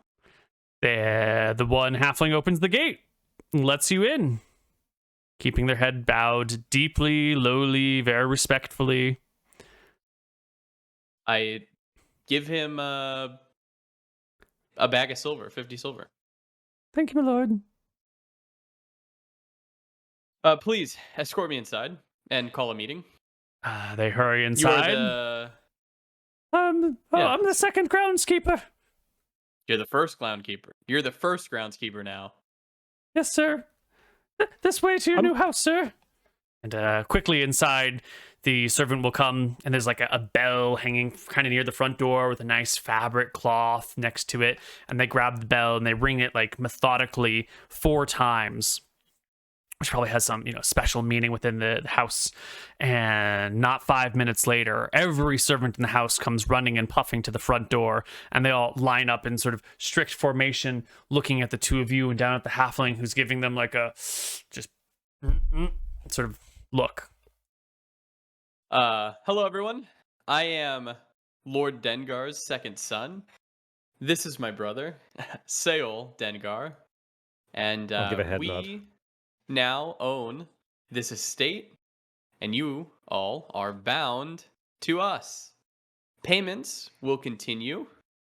You will be paid 10% higher wages. And does anyone have a problem with this? I'd look at the faces. There's a little bit of confusion, but quite a bit of silence until finally what appears to be maybe the head butler or something steps forward and says, we were not made aware of this change. It is a bit odd indeed. Did the ladies Butterworth leave us a message? No. I am glad that we are sorting this out, but we are taking back old Dengar lands, and with Lady Buttersworth and the Chroma family fleeing this island and leaving you all jobless because they were not going to pay you. I heard them laughing about it on the boat. You now work for us. Welcome to the family. You serve the Dengars. There's, some of the formal rank begins to break as people turn and like whisper slightly to the person next to them or try and like look around to see what other people are doing or thinking. The head butler takes a moment. I will go to the head butler.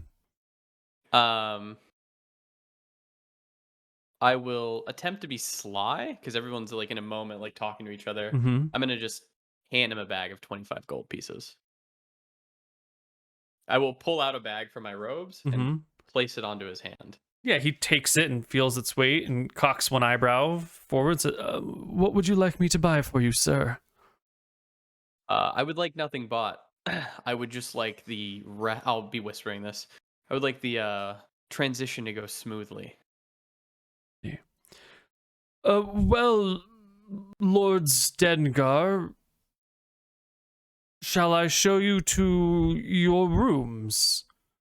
Unfortunately, there is but one large suite that the ladies okay. Butterworth shared. That will go to I our suspect. father. I see. He will be coming later this evening. Does anyone have any questions? Feel free. What would you like for dinner, my lord? Impress us. Right. And we have to go for a few moments. We need to inform the Chroma family that they will be working for us as well.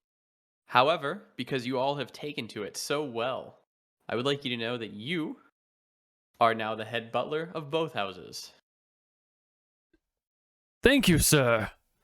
I will immediately send for clothes from the Chroma house, since I don't think any of the ladies Butterworth outfits will suit you. Understood. Sale, does this please you? It does, actually. I could get used to being a Lord Nilrun. Understood. Sam, please go with these gentlemen and pick out some clothing from the younger Lord Chroma's wardrobe that fits their measurements.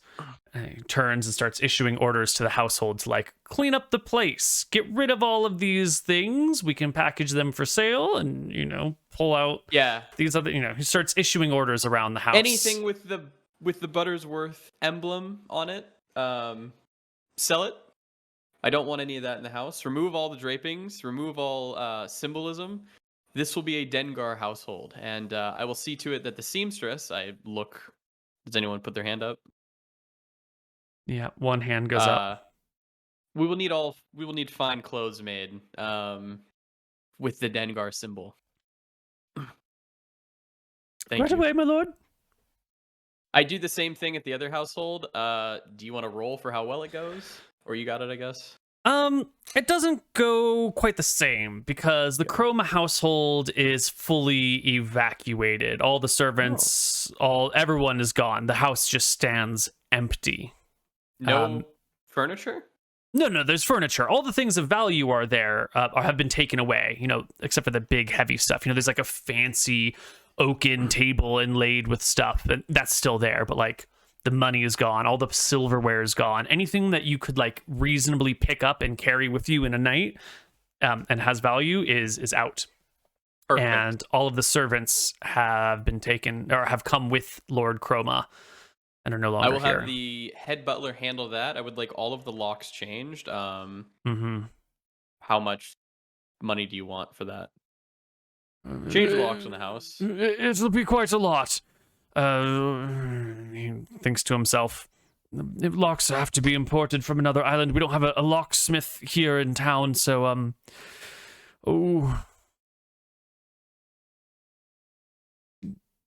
400 gold, maybe? No, 200 gold. I'm not sure. I'll have to do some accounting, and it will take time. Pull out. He only has 7. How much? Do you have any money on you, Sale? I don't really carry much money. I have 120 gold on me. That's it. Can I have that real quick? Yeah. I'll give you the 120. I have 820 gold. 600 was in my robes. 100 was on me, and now I have 128 from him. I'm gonna hand over 800 gold and tell him, "Here's 800 gold, head butler. What is your name?"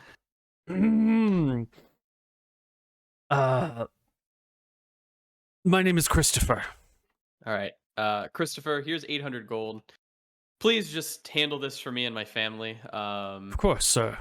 The other servants of the other house have been dealt with. We that will house need to is find completely cleared out. We will need to find new servants for the other house. I see. Perfect.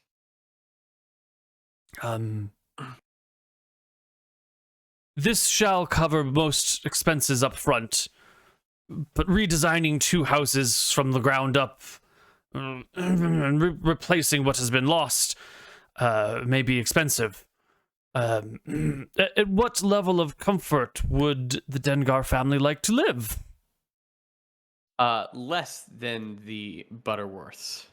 I see. I know that you're used to buying the finest items, and while I do think that that is some people's taste, it is not mine. To me, it looks gaudy, overly showy, and tacky. We are rich, but we are also humble. Very humble, my lord. Yes. So I will be back with, I don't know, 20,000 gold to stuff our coffers and pay dues with. That should see. last, how long do you think? A year? Well, it depends on the income from the estates. Do tell. What income do we have now? I will have to find the Chroma books and look at them. A good accountant could be useful. I'll have to I think find- we drowned one of them one time. Yeah, I did. Yes, we did. I shall make every effort to get everything accounted for and see what lands are in your holdings now. I will see to the management of the estate. Please do. Thank you, There's my lord. 800 gold as a starter. If you need anything, I'll be back. Are you going to go somewhere? I have to leave for about a week. I No, see. probably like a month, and then I'll be back with money to handle our estate. Lord Chroma will be moving in today, and should be good. Lord Dengar. Lord Dengar. Lord I Dengar. misspoke. Yes. Yes, right. Hio Megalo. Well then, I shall see to everything. I'm sure we can scrape some money out by selling some of these things. He says, looking around. Please, Norm will point out a bunch of expensive things in the house that he deems ugly or gaudy, and Right. yeah, sell.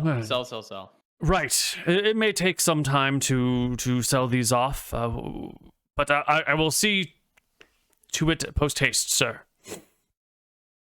First and foremost, make sure all of the servants and the employees are paid. Do not worry about the house being redone until I get back. I want everyone to be on the payroll. I want 0 payments to ever be late to any of you. Very good, sir. And you said 10% increase in wages for the staff. Is that Yes. true? That is. Sure. How much is the monthly staff fees right now? I will have to take a look at all the numbers and figures, but this should cover well more than cover the fees for many months. Good. Right. Continue on. Of course. He turns I'll back see you to at dinner. Yeah. Yeah, he turns back and we'll sort out everything else, and you don't have to worry about it. Leaving the two of you to deal with the problem at hand. We have to go to the room, have dinner, sleep, get new spells, deal with the problem in the morning. Got it. Well, Sail we wants should to set tell the me to. we should set the ball in motion tonight. We should get some young urchins, some children, to put out the word. Well, we need to talk about the plan of how we're going to deal with it first, actually. So the plan I had was just to put out the word that we need men to help us surround wherever they are up there, the fortress or whatever. Every follower of us there or person that's in that fortress that is captured or killed will have a bounty on them that is paid out to anyone who volunteers. And then for every volunteer that we get, we will pay the runners who go and recruit people money as well. So there's like I don't know if this makes you feel better, but I'm pretty sure that Fortress only has one way out because it's on a mountain. Couldn't we just sit there and you just blast it with your fucking lightning bolts and anyone comes out? They will have at least one spellcaster. So I figure if we have a few men with us, just in case people make a run for it, we're not going to be able to catch Yeah, people to make I a run agree. for it. Let's get some men. I'll send out a servant to go and inform the town that we're looking for men to come and help us tomorrow morning. We need And the strong reward men for and him we'll be paying is a one cut of the silver bounty. for every recruit that he gets. Yeah. He gets 1 silver for every man that shows up to join us. Okay. And what are you offering to these people that are going to join you? Probably 5 silver what's- per person.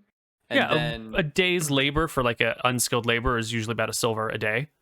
we'll give so them this- 5 silver for 1 day, Mhm. and then whatever we get, we'll give them a cut. Okay, We're not Yep. sure what we're gonna get. great. No, that's a fantastic deal. And there's not much violence expected. You're mostly just like you're playing catch, just- right? If someone yeah. tries to escape. Right. Great. Soon you have many people showing up. Next day. Right. Well, they will begin to trickle in that night. But yes. Yes. By the next day, you have 30 folks gathered round who have been told that they'll get paid 5 times their normal daily wages and a cut of something if they hang out with the new people who seem to be running things in town. It's an excellent opportunity to get in on the ground floor of a new enterprise, and the more wise and street smart people of the world figure this out pretty fast. And so here you are. I explain what's going to happen. If you don't have the stomach, please leave now. We're going to be going and assaulting the estate. However, we have magic. You do not need to do any hand-to-hand combat. You're not going to be fighting knights. You're not going to be fighting people with swords, etc. All you're going to be doing is grabbing people who try to run away. My friend here, as I'm sure you've heard of, has a spell that will call down lightning, and we are going to utterly decimate the Lady Chroma's estate at the top of the mountain. Yeah. Well, there you go. That next day. Oops, but you should be able to see everything. As you make your way back up the mountain, back to the estate with its wall across the front. You've been in here before. This is not it. This is the wrong It one. looks a little different. Yeah, Here we go. This is it. That's it. This is the one. that's the one. Oh, it's Yep. still got the corpses. Huh. Good. Yes, we haven't touched this page in a little while. Yeah.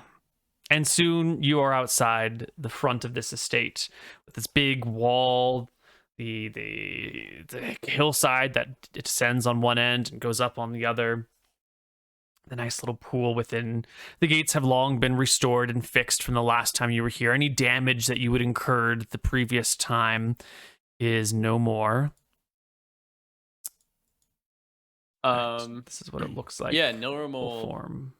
call out in a loud voice. Yeah. There's Anyone? a person on the Okay. gate wall that you can see as you arrive. Like you round the corner somewhere down here, to the point where you can see the gate, and there's a guy on the wall watching the Does he road. look? I'm gonna do a charisma check because I'm curious if I can, I don't know, manipulate him somehow. Just Okay. wanted to see. What's he looking Yeah, like? so how are you gonna? Well, he's shielding his eyes against he the look scared? rising sun. Actually, it takes half a day to climb this place, so it's probably midday sun that he's shielding his eyes against, and he does look concerned. He sees this guy in these dark robes, kind of scary looking, arriving. He calls down to someone next to him, but he's too far away for you to hear what is being called. What is the compulsive order spell? Oh, buddy. Because Sale has that as a scroll. That's a pretty fucking cool spell. Yes, I do have it. Yeah, I have 5 of them, I think. Compelled to place everything he encounters into perfect order. If he discovers treasure, he divides it into tidy piles. Containing He's or obsessed containers with of silver, cleaning. copper, and gold. Yeah, essentially you get like the world's worst case of OCD. Yeah. And it's permanent. Everything must be carefully ordered at all points in time. If you're in Jesus. battle, you have to like pick the order in which you will fight your opponents based on some observable, measurable criteria, and then follow it. So maybe you fight them shortest to tallest, or fattest to thinnest, or something. You are bound to this obsessive, compulsive order. It is one of the punishments the White Prince has used for people who might have betrayed him or taken money from him, or someone who failed to do their job or keep their books well enough, because it's a duration permanent spell. It's a way to make sure the bureaucracy of the state runs in line forever. But it affects everything in a person's life, not just their day job. Yeah, we won't use that. Sounds really difficult. Yeah, no one will call out. He sighs heavily.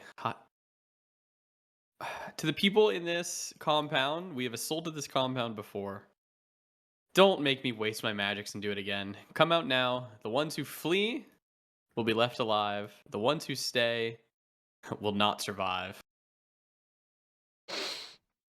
The person calls back down to someone below them, and you can see sort of appearing above the castle gate is some sort of tall bamboo pole. And slowly you can see that there is a flag being hoisted, and it is the flag of the White Prince and of the Dardennes that is being raised behind him, shining and flapping in the wind. He's like raising it. I can see Yes. Yeah. Well, yeah, the person who's raising it is probably actually below the wall and raising it on a pole. And then there's the person on the wall who's behind 90% cover watching you. But they raise the flag of the White Prince. That's nice. Okay. I have a minor mechanical question. Yeah. Can my 4th level spell slots be used to cast spells of a lower level? No. Okay. We got rid of that. Yeah. Too dangerous. Too overpowered.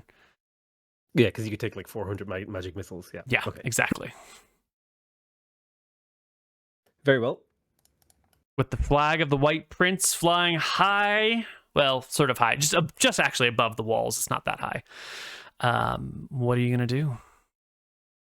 I'm going to find somewhere safe and start casting Call Lightning. Yeah. The range of Call Lightning is pretty broad, right? It is. Oh, you just put it in chat. 360 yards, which is like a mile, I think, right? No, not even remotely Or close. a kilometer. It's like a kilometer. Maybe. Oh, it's way less, actually. It's like way a third of a less. kilometer. Yeah, it's a third of a kilometer. It's Okay, still so a it's good like a modern distance. rifle. Mhm. You can shoot pretty far with it. Yeah, you can shoot pretty far with it. You're outside of bow range. You're at the very, very end of bow range. And are you going to be targeting specifically the wall, or are you going to get close enough that you can target the building behind the wall? It's Well, only I have 3 casts. I have three casts of it, and each of them gives me 8 bolts? Yeah, you're leveling bolts. 7 bolts. I have 21 bolts of lightning that I can call down here today. Oh boy. So I figured I would blow up the gates first. Start with the gates and then move your way forward. And I guess you can also cast it and then walk forward and call down another bolt 10 minutes later. You don't have to stay stationary. So it doesn't take long for the first bolt to obliterate this gate, smashing it into 1,000 pieces, setting it on fire. Why don't you roll me damage anyway, just for the funsies? I think it is D8 per level. It's 2d8 plus 1d8 per level.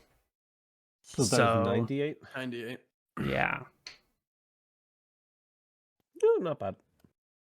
Yeah, well, that Not actually won't completely obliterate the gate, but it'll obliterate the thing above the gate that gives everyone cover, and then it'll obliterate the walkway, and then the doors will still be standing with 38 points of lightning damage down on this thing. It will shatter and destroy, but the gate and the door still stand. The guard on top of the gate is definitely dead, though, and probably the guards down below. Any response in the next 10 minutes while I wait for my next bolt? Yes. As you wait for your next bolt, you can see 2 people appear on the walls with longbows, and they will desperately try to hit you. They need... Can I do a roll? Yeah, what are you going to cast? What are you going to do? Norm is going to start casting magic missile at the people with longbows. What's the range of magic missile? It's going to be 60 yards plus 10 yards per level, so 110 yards right now. Okay, so you're going to have to get much closer. That's fine. Yeah. So you'll have to spend a round approaching them. They will get 2 shots each at you as you get closer, Nilram. And you will be at long range for them, so they get Could 1d. I tell Niram that he should let me cast Chaos Ward on him?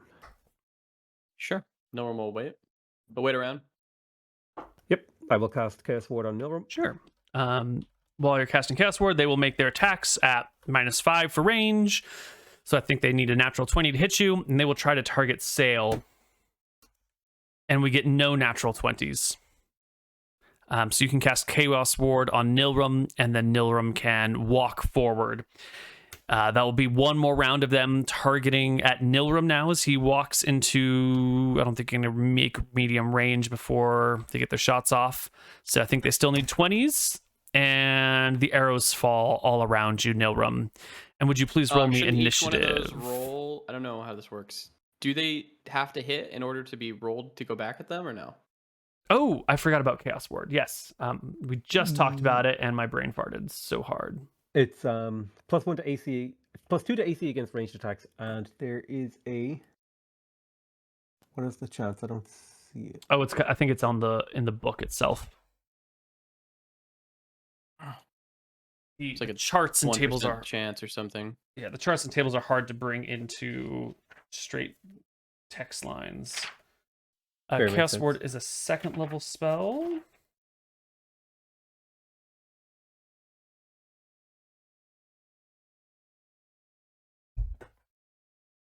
Spells and Magic book, I believe.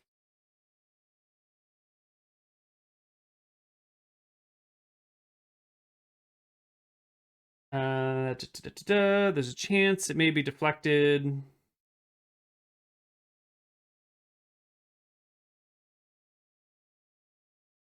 I think it's like it was like a 10% chance or 5% chance, I think. Yeah, you need a D spell attack ricochets affecting a random creature within 30 feet. Normal attack, roll or spell throw. So roll me a D100 plus your level. And if you get a 100 or higher, it goes directly back at them. If you get a 96 to 99, it ricochets to someone nearby. Do you want me to roll a D100 for every shot that was fired? Yeah, for 4 shots, please. Oh, Jesus, I messed it up. So nothing gets ricocheted.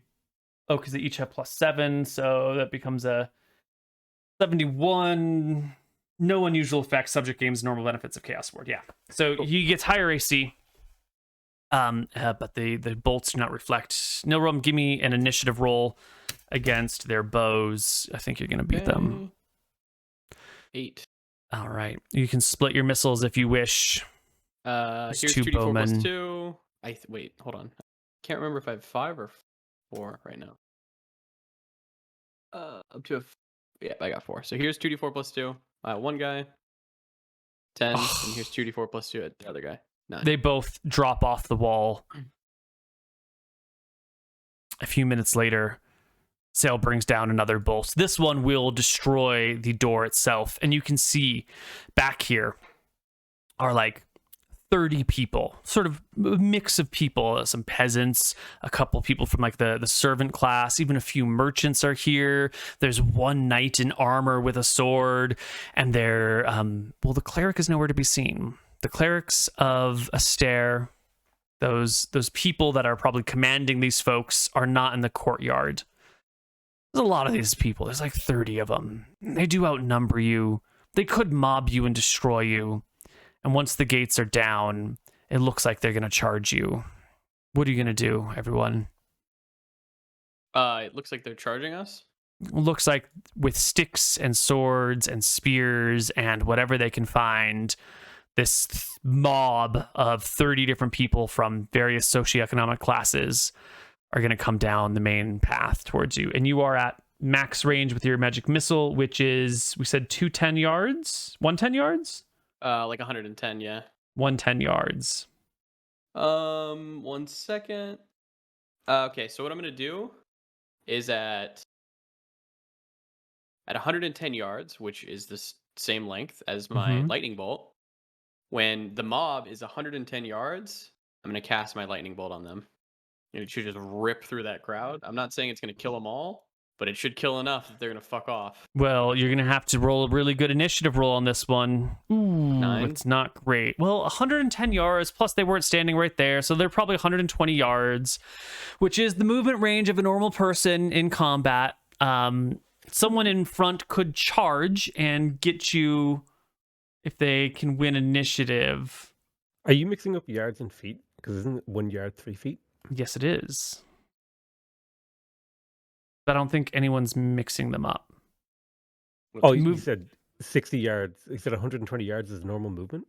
I thought it was like 60 feet. It's 120 feet, but if you charge, it's 120 yards. And you get a penalty to AC, but a bonus to hit and a bonus to initiative. But that is... Yeah. So only really the two people at the front could possibly do this because everyone else is stuck behind them. So 1d10 plus 3. No, because they've got spears, which are speed 6, and then minus 1 for charging. Yeah, but they're like, pointed sticks that they're using as spears. Yeah. So these two, one of them will reach you before your lightning bolt goes off. And by God, this person's going to get you, Nilrum. Full speed ahead. D20 plus 2 for charging. But it's not the knight. It's one of these Imagine people. He hits this. He might. But do I get anything for Chaos Ward? Chaos Ward you gives get you +1 against melee attacks. Okay. +1 to AC. 15 AC. Oh my God. He gets it. They do it. He gets all the way. And we are automatically breaking. We're not doing concentration. Yeah, right? he gets all the way to you with his little spear and hits you for 2d4, 6 points of damage somehow. Manages to break into Nilrum's area. Okay. This is not going to be... also charge forward upon seeing these guys? Like on the same turn? Because that was my plan. I was just never got a chance to say it. Right. Yeah, well, I was kind of hoping that they would lose initiative and Nilrum would obliterate them and it would all be over. But it gets a little bit dirty. The one guy gets to Nilrum. Aren't there a ton of people around me? Or no? Yeah, well, they're not supposed to be in melee combat, right? So they're standing behind Sail in case anyone runs past you guys. And so it's, gate, Nilrum, Sail, minions. So your spell will be interrupted. This other person will make it to you as well, Nilrum. But I go first. Yeah. Oh, that's true. I should get my movement. Yeah, your lightning bolt will fail. You can move, but if you move, you provoke an attack of opportunity. So I don't lose the material component, though, correct? Correct. Cool. But lightning bolt material component is you just, rubbing fur and glass together. Yeah, but you lose the glass each time. Ah, right. I think. It's still there then. Yep. I will just back up opportunity attack. Yeah. 1d20 minus 1 for lack of proficiency. It's an 11. It's a wild miss. Whoosh. Okay, I will go back to the group and I'll cast next turn. Yeah, you start falling back towards Nilrum. The whole crowd is surging forward, coming down this with the deafening yells, clattering weapons. And Sail, you were going to do something, right? I was just moving forward to Nilrum to back him up. So I would sprint up to him or whoever close it was when I saw them charging. At the end of this I'm round, 60 feet or yards. Right. So at the end of this round, you and Nilrum have met in the middle, halfway between you two, with the horde of minions charging down upon you. And your minions, who were told that they didn't have to get their hands dirty this way, they just had to catch people, standing well behind you. And I'll need initiative from the two of you against the horde. There you go. How do I roll initiative for a bunch of people? We'll just do the 6 in front of you, and we're gonna need a. I don't think they can beat what Sail. I rolled like a chat. Probably not. I think Sail should be at full HP right now. Definitely. Yes, I should be. Okay. These are not actual guardians. I'm going to use the guardian token, but these are not proper White Prince's guards. I just need something for them to be. And we're going to just do the first wave in front of you, but there's a whole bunch behind the first wave, but only, so many can gather around you at one time. And then we will roll bulk macro. That did not work for some reason. There we It go. did? Oh, it didn't go on the thing. Never mind. Yeah, it didn't go on the thing. And Nilrum rolled a 3. Yep.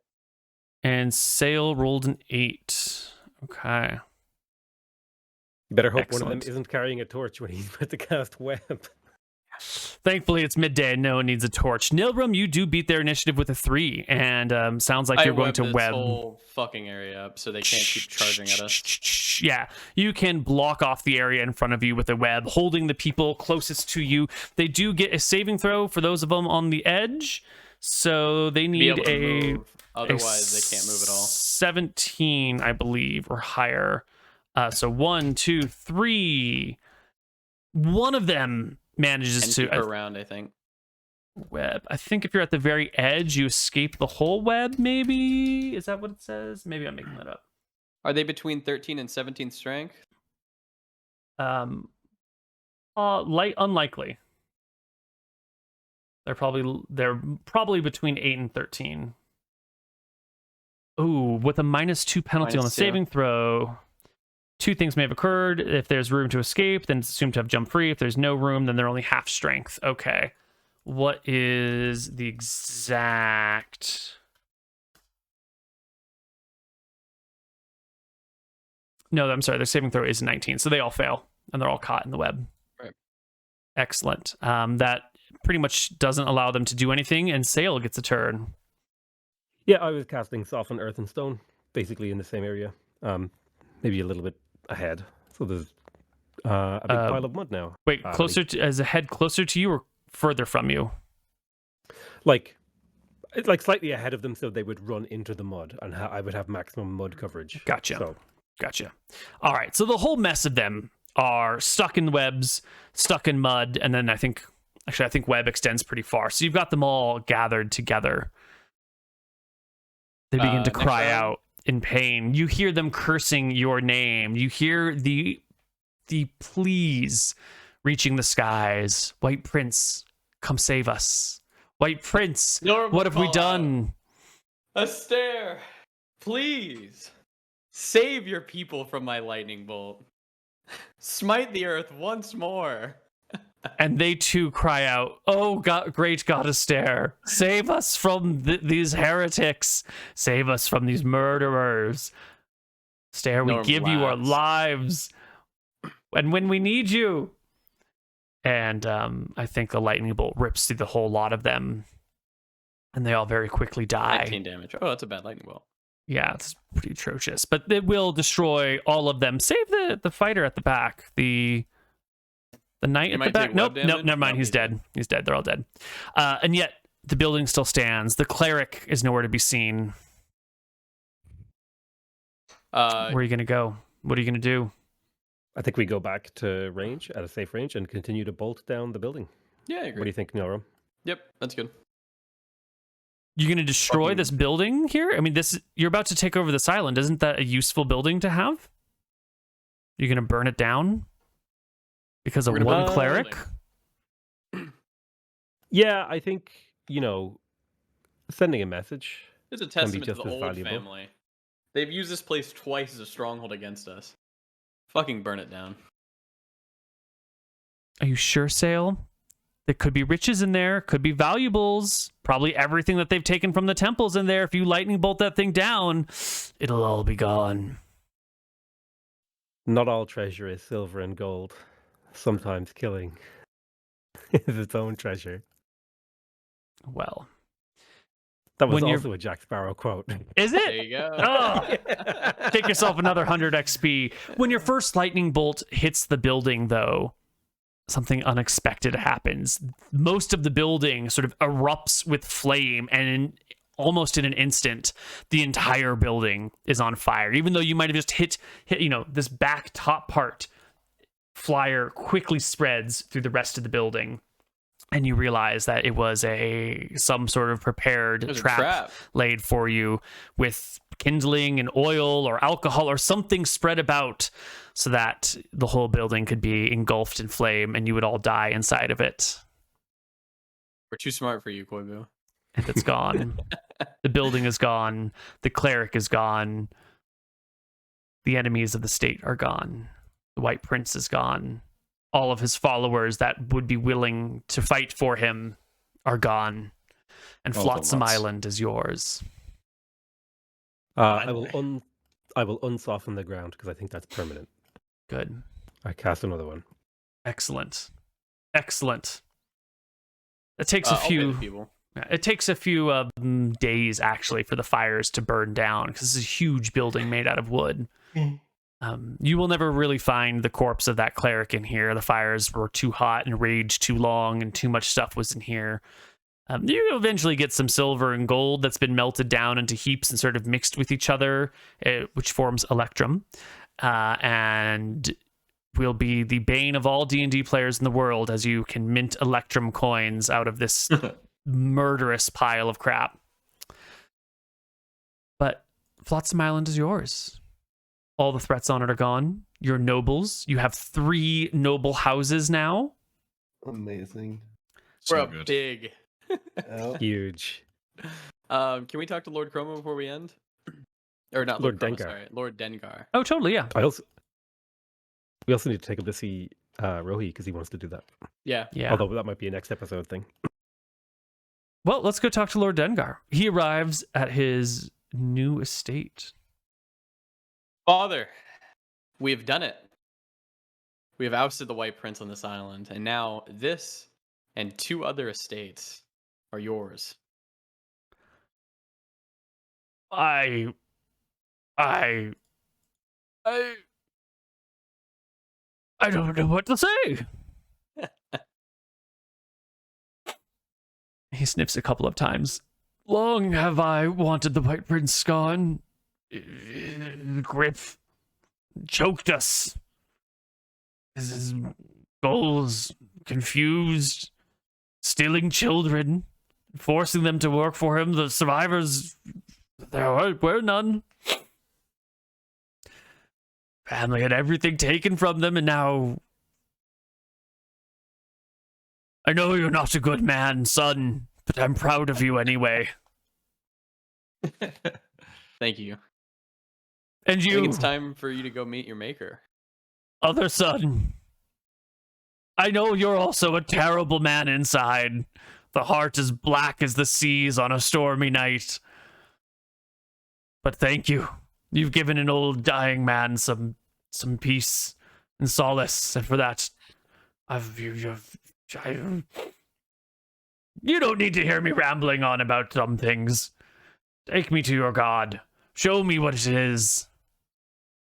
I'll put my hand over my heart and I'll say it was an honor to kill the White Prince's men for you. He pats you on the shoulder and walkers his way. He double canes his way down to the beach. No one will pull out a quill and some ink out of his shit. And I believe I have parchment, if not paper. Whatever, it doesn't matter. Can you just write here? Could you just say, Dear John, these are now my 2 sons. I am so-and-so.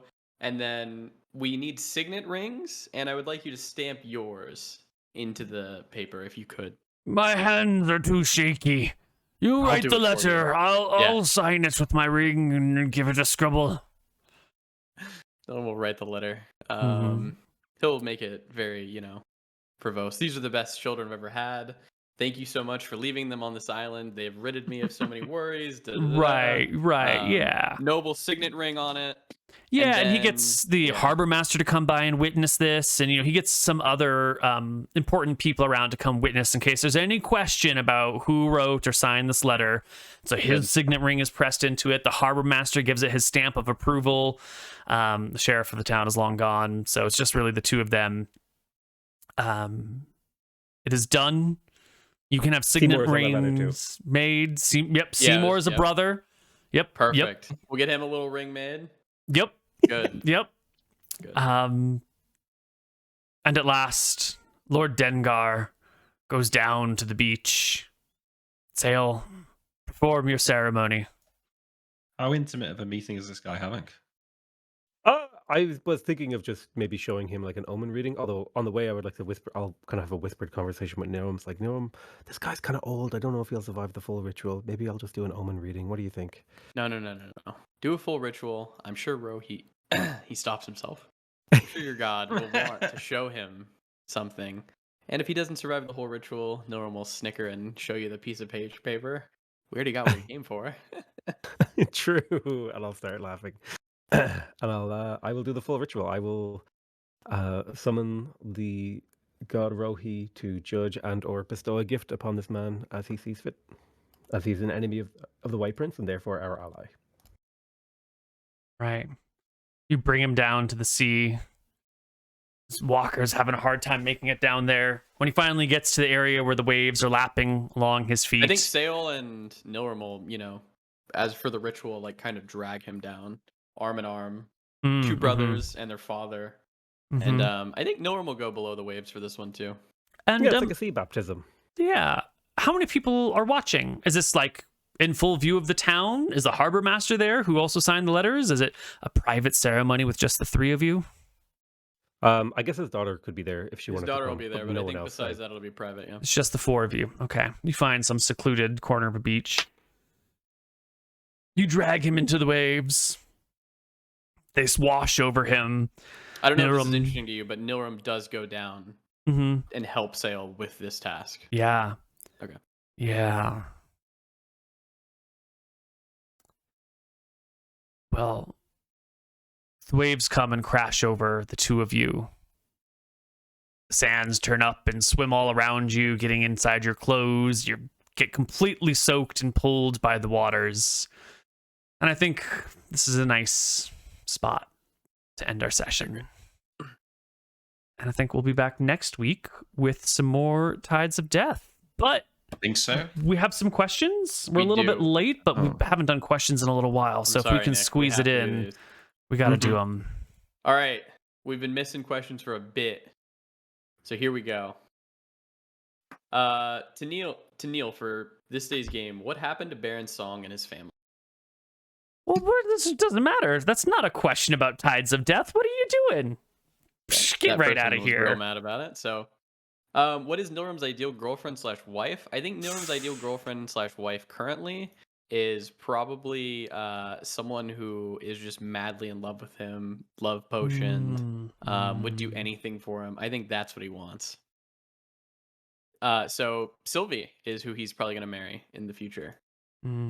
Next question. Yeah, I've been wondering where they ended up. His son. Oh, never mind. Something else. My legit question submitted via the Patreon was, what happened? Oh, that already answered that. Given that the weather is so irregular in the Dardanelles, has anyone given any thought as to why this is? Potentially some magic of the White Prince? In addition, since Nilrim has some aspirations of claiming the White Prince's throne, does this power appeal to him or potentially Sail? That's a great question. Does anyone have any theories of why the weather is so irregular in the Dardanelles? What is this giant maelstrom and siphon in the middle of the Dardanelles? What is going on? I have two theories. Well, multiple. One is that having the same weather pattern over and over that always blows the same way is a expression of order by a stair over this land to provide regular ways to passage around the islands.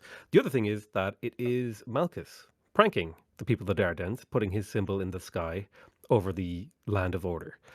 And then, yeah, those are my two theories. Anyone else have a theory? I'm kind of on board with what Jamie just said, but potentially, maybe it's the after effect of whatever the White Prince did to trap Rohi or the gods did to trap Rohi. Maybe this is like the lingering effect of Rohi being under the sea here. But I think I'm more inclined to the former answer. I'm thinking the Rohi stuff has something to do with it. But I think it'd be funny if the god was just playing a trick on the other god. It's got to have something to do with Malchus, hasn't it? Do you think this is a power that can be attained or controlled, as the question states? Or like used in some way once you have conquered everything? Potentially, if it's like an orb of storms or something that's making it happen, maybe the White Prince has control over it in his little top of his mountain. You know, maybe That would be whoever's a there can useful. control the storm. That'd be useful Yep. for clerics of who have the call lightning ability. Yeah. Mm-hmm. Next Okay. question. I would love to hear from the players about their experiences DMing. I don't think any one of us have done that except for Nick and Koibu. Yeah. Well, I DM'd a campaign before I ever played with Neil, and I had a good time. I followed Neil's advice. I very much emulated his style that I saw on roleplay, and his advice for making a campaign was just start with the first town and the first scenario, and make sure you know enough details so you can improvise, and then like expand the world out. Like, don't do top down. Don't make a world and then put a campaign in it. Just sort of start with one town and go out from there, which is what I did. And the campaign was going quite well. And I had like a paladin and a cleric and a wizard. And the wizard was kind of flirting with being a little bit evil and mischievous. And I thought it would be funny or I thought it'd be interesting to like introduce sort of necromancy to him. And it ended up destroying the campaign because at some point the paladin and the cleric were just like, it doesn't make sense. Our characters wouldn't hang out with him at this point. He's literally evil. I can't role play while this is happening, and we never played again after that. Broke the campaign. So think about it. I guess be careful. If you haven't ran a campaign, does it interest you at all? What kind of campaign would you like to run? I haven't ran a campaign. It would kind of interest me. It seems like a ton of work. Yeah. It seems like a ton of work, and yeah, I've been really busy lately. So maybe one day I'd be interested, but currently I'm not too looking forward to it. Do like a one shot or something first. A one I think shot could that's be a fun, better yeah. way to do it because it's a lot less of a commitment. What about you, Pokemon challenges? Any interest in running a campaign? I don't know. It sounds like a lot of work. A lot of work. No. Yeah. Fuck that. Jamie? All right. Oh, good. Yeah, I run a small campaign for my nephew, but that's not. It's just like a starter D&D kind of campaign in 5e. We're not really doing anything groundbreaking. I would love to run a campaign, but it's mostly a time thing. I would want to do it justice. I would want to put aside time. I would want to like write the world and build the politics and actually like build out the story beats and stuff like that. So it's just really a time commitment thing. Is the barrier there? Yeah, if I had a campaign, I would want to do like a full-on world. I'd want to have everything planned out and whatnot, and things going on in the background. I would say to you guys and to anyone else watching this, don't think that you'll be able to run a campaign like Neil does. I mean, No, he literally probably not, spends his whole life like this is his job, right? Creating this world, and all of his campaigns are set in the same world. So the amount of time and thought he's put into everything is impossible, basically, for anyone else to do if you're not a full-time DM. But you can still have a fuck ton of fun, even if you don't put in this much time and effort. You can still do amazing things. Yeah, definitely. I don't let it put you off it, I guess. Yep. All right, that is all the questions that I think I have. If I missed your question, please put it in the Discord channel for questions for cast. We'll ask it next week, guaranteed. So make sure you go there, type in new questions, type in old questions. I think the question should be this campaign focus, not asking for lore from previous campaigns and stuff like that. So keep that in mind. Otherwise, you'll get told to shove off. And for cross viewers, as of right now, we're playing Tombs of Scoria tomorrow and Thursday, right? Tomorrow an hour early. Thursday an hour early? I thought. There's Thursday an hour. Tomorrow normal time, Thursday an hour early. Yeah, that's still the plan right now, okay? That is the plan. And Muton's going to speak to his best friend and make sure that that's still the plan before, 1 minute before the show tomorrow. Yeah. Right. Okay. All right, cool. Well, we'll see you guys next week. Goodbye, everybody. See you guys. Bye-bye. Goodbye.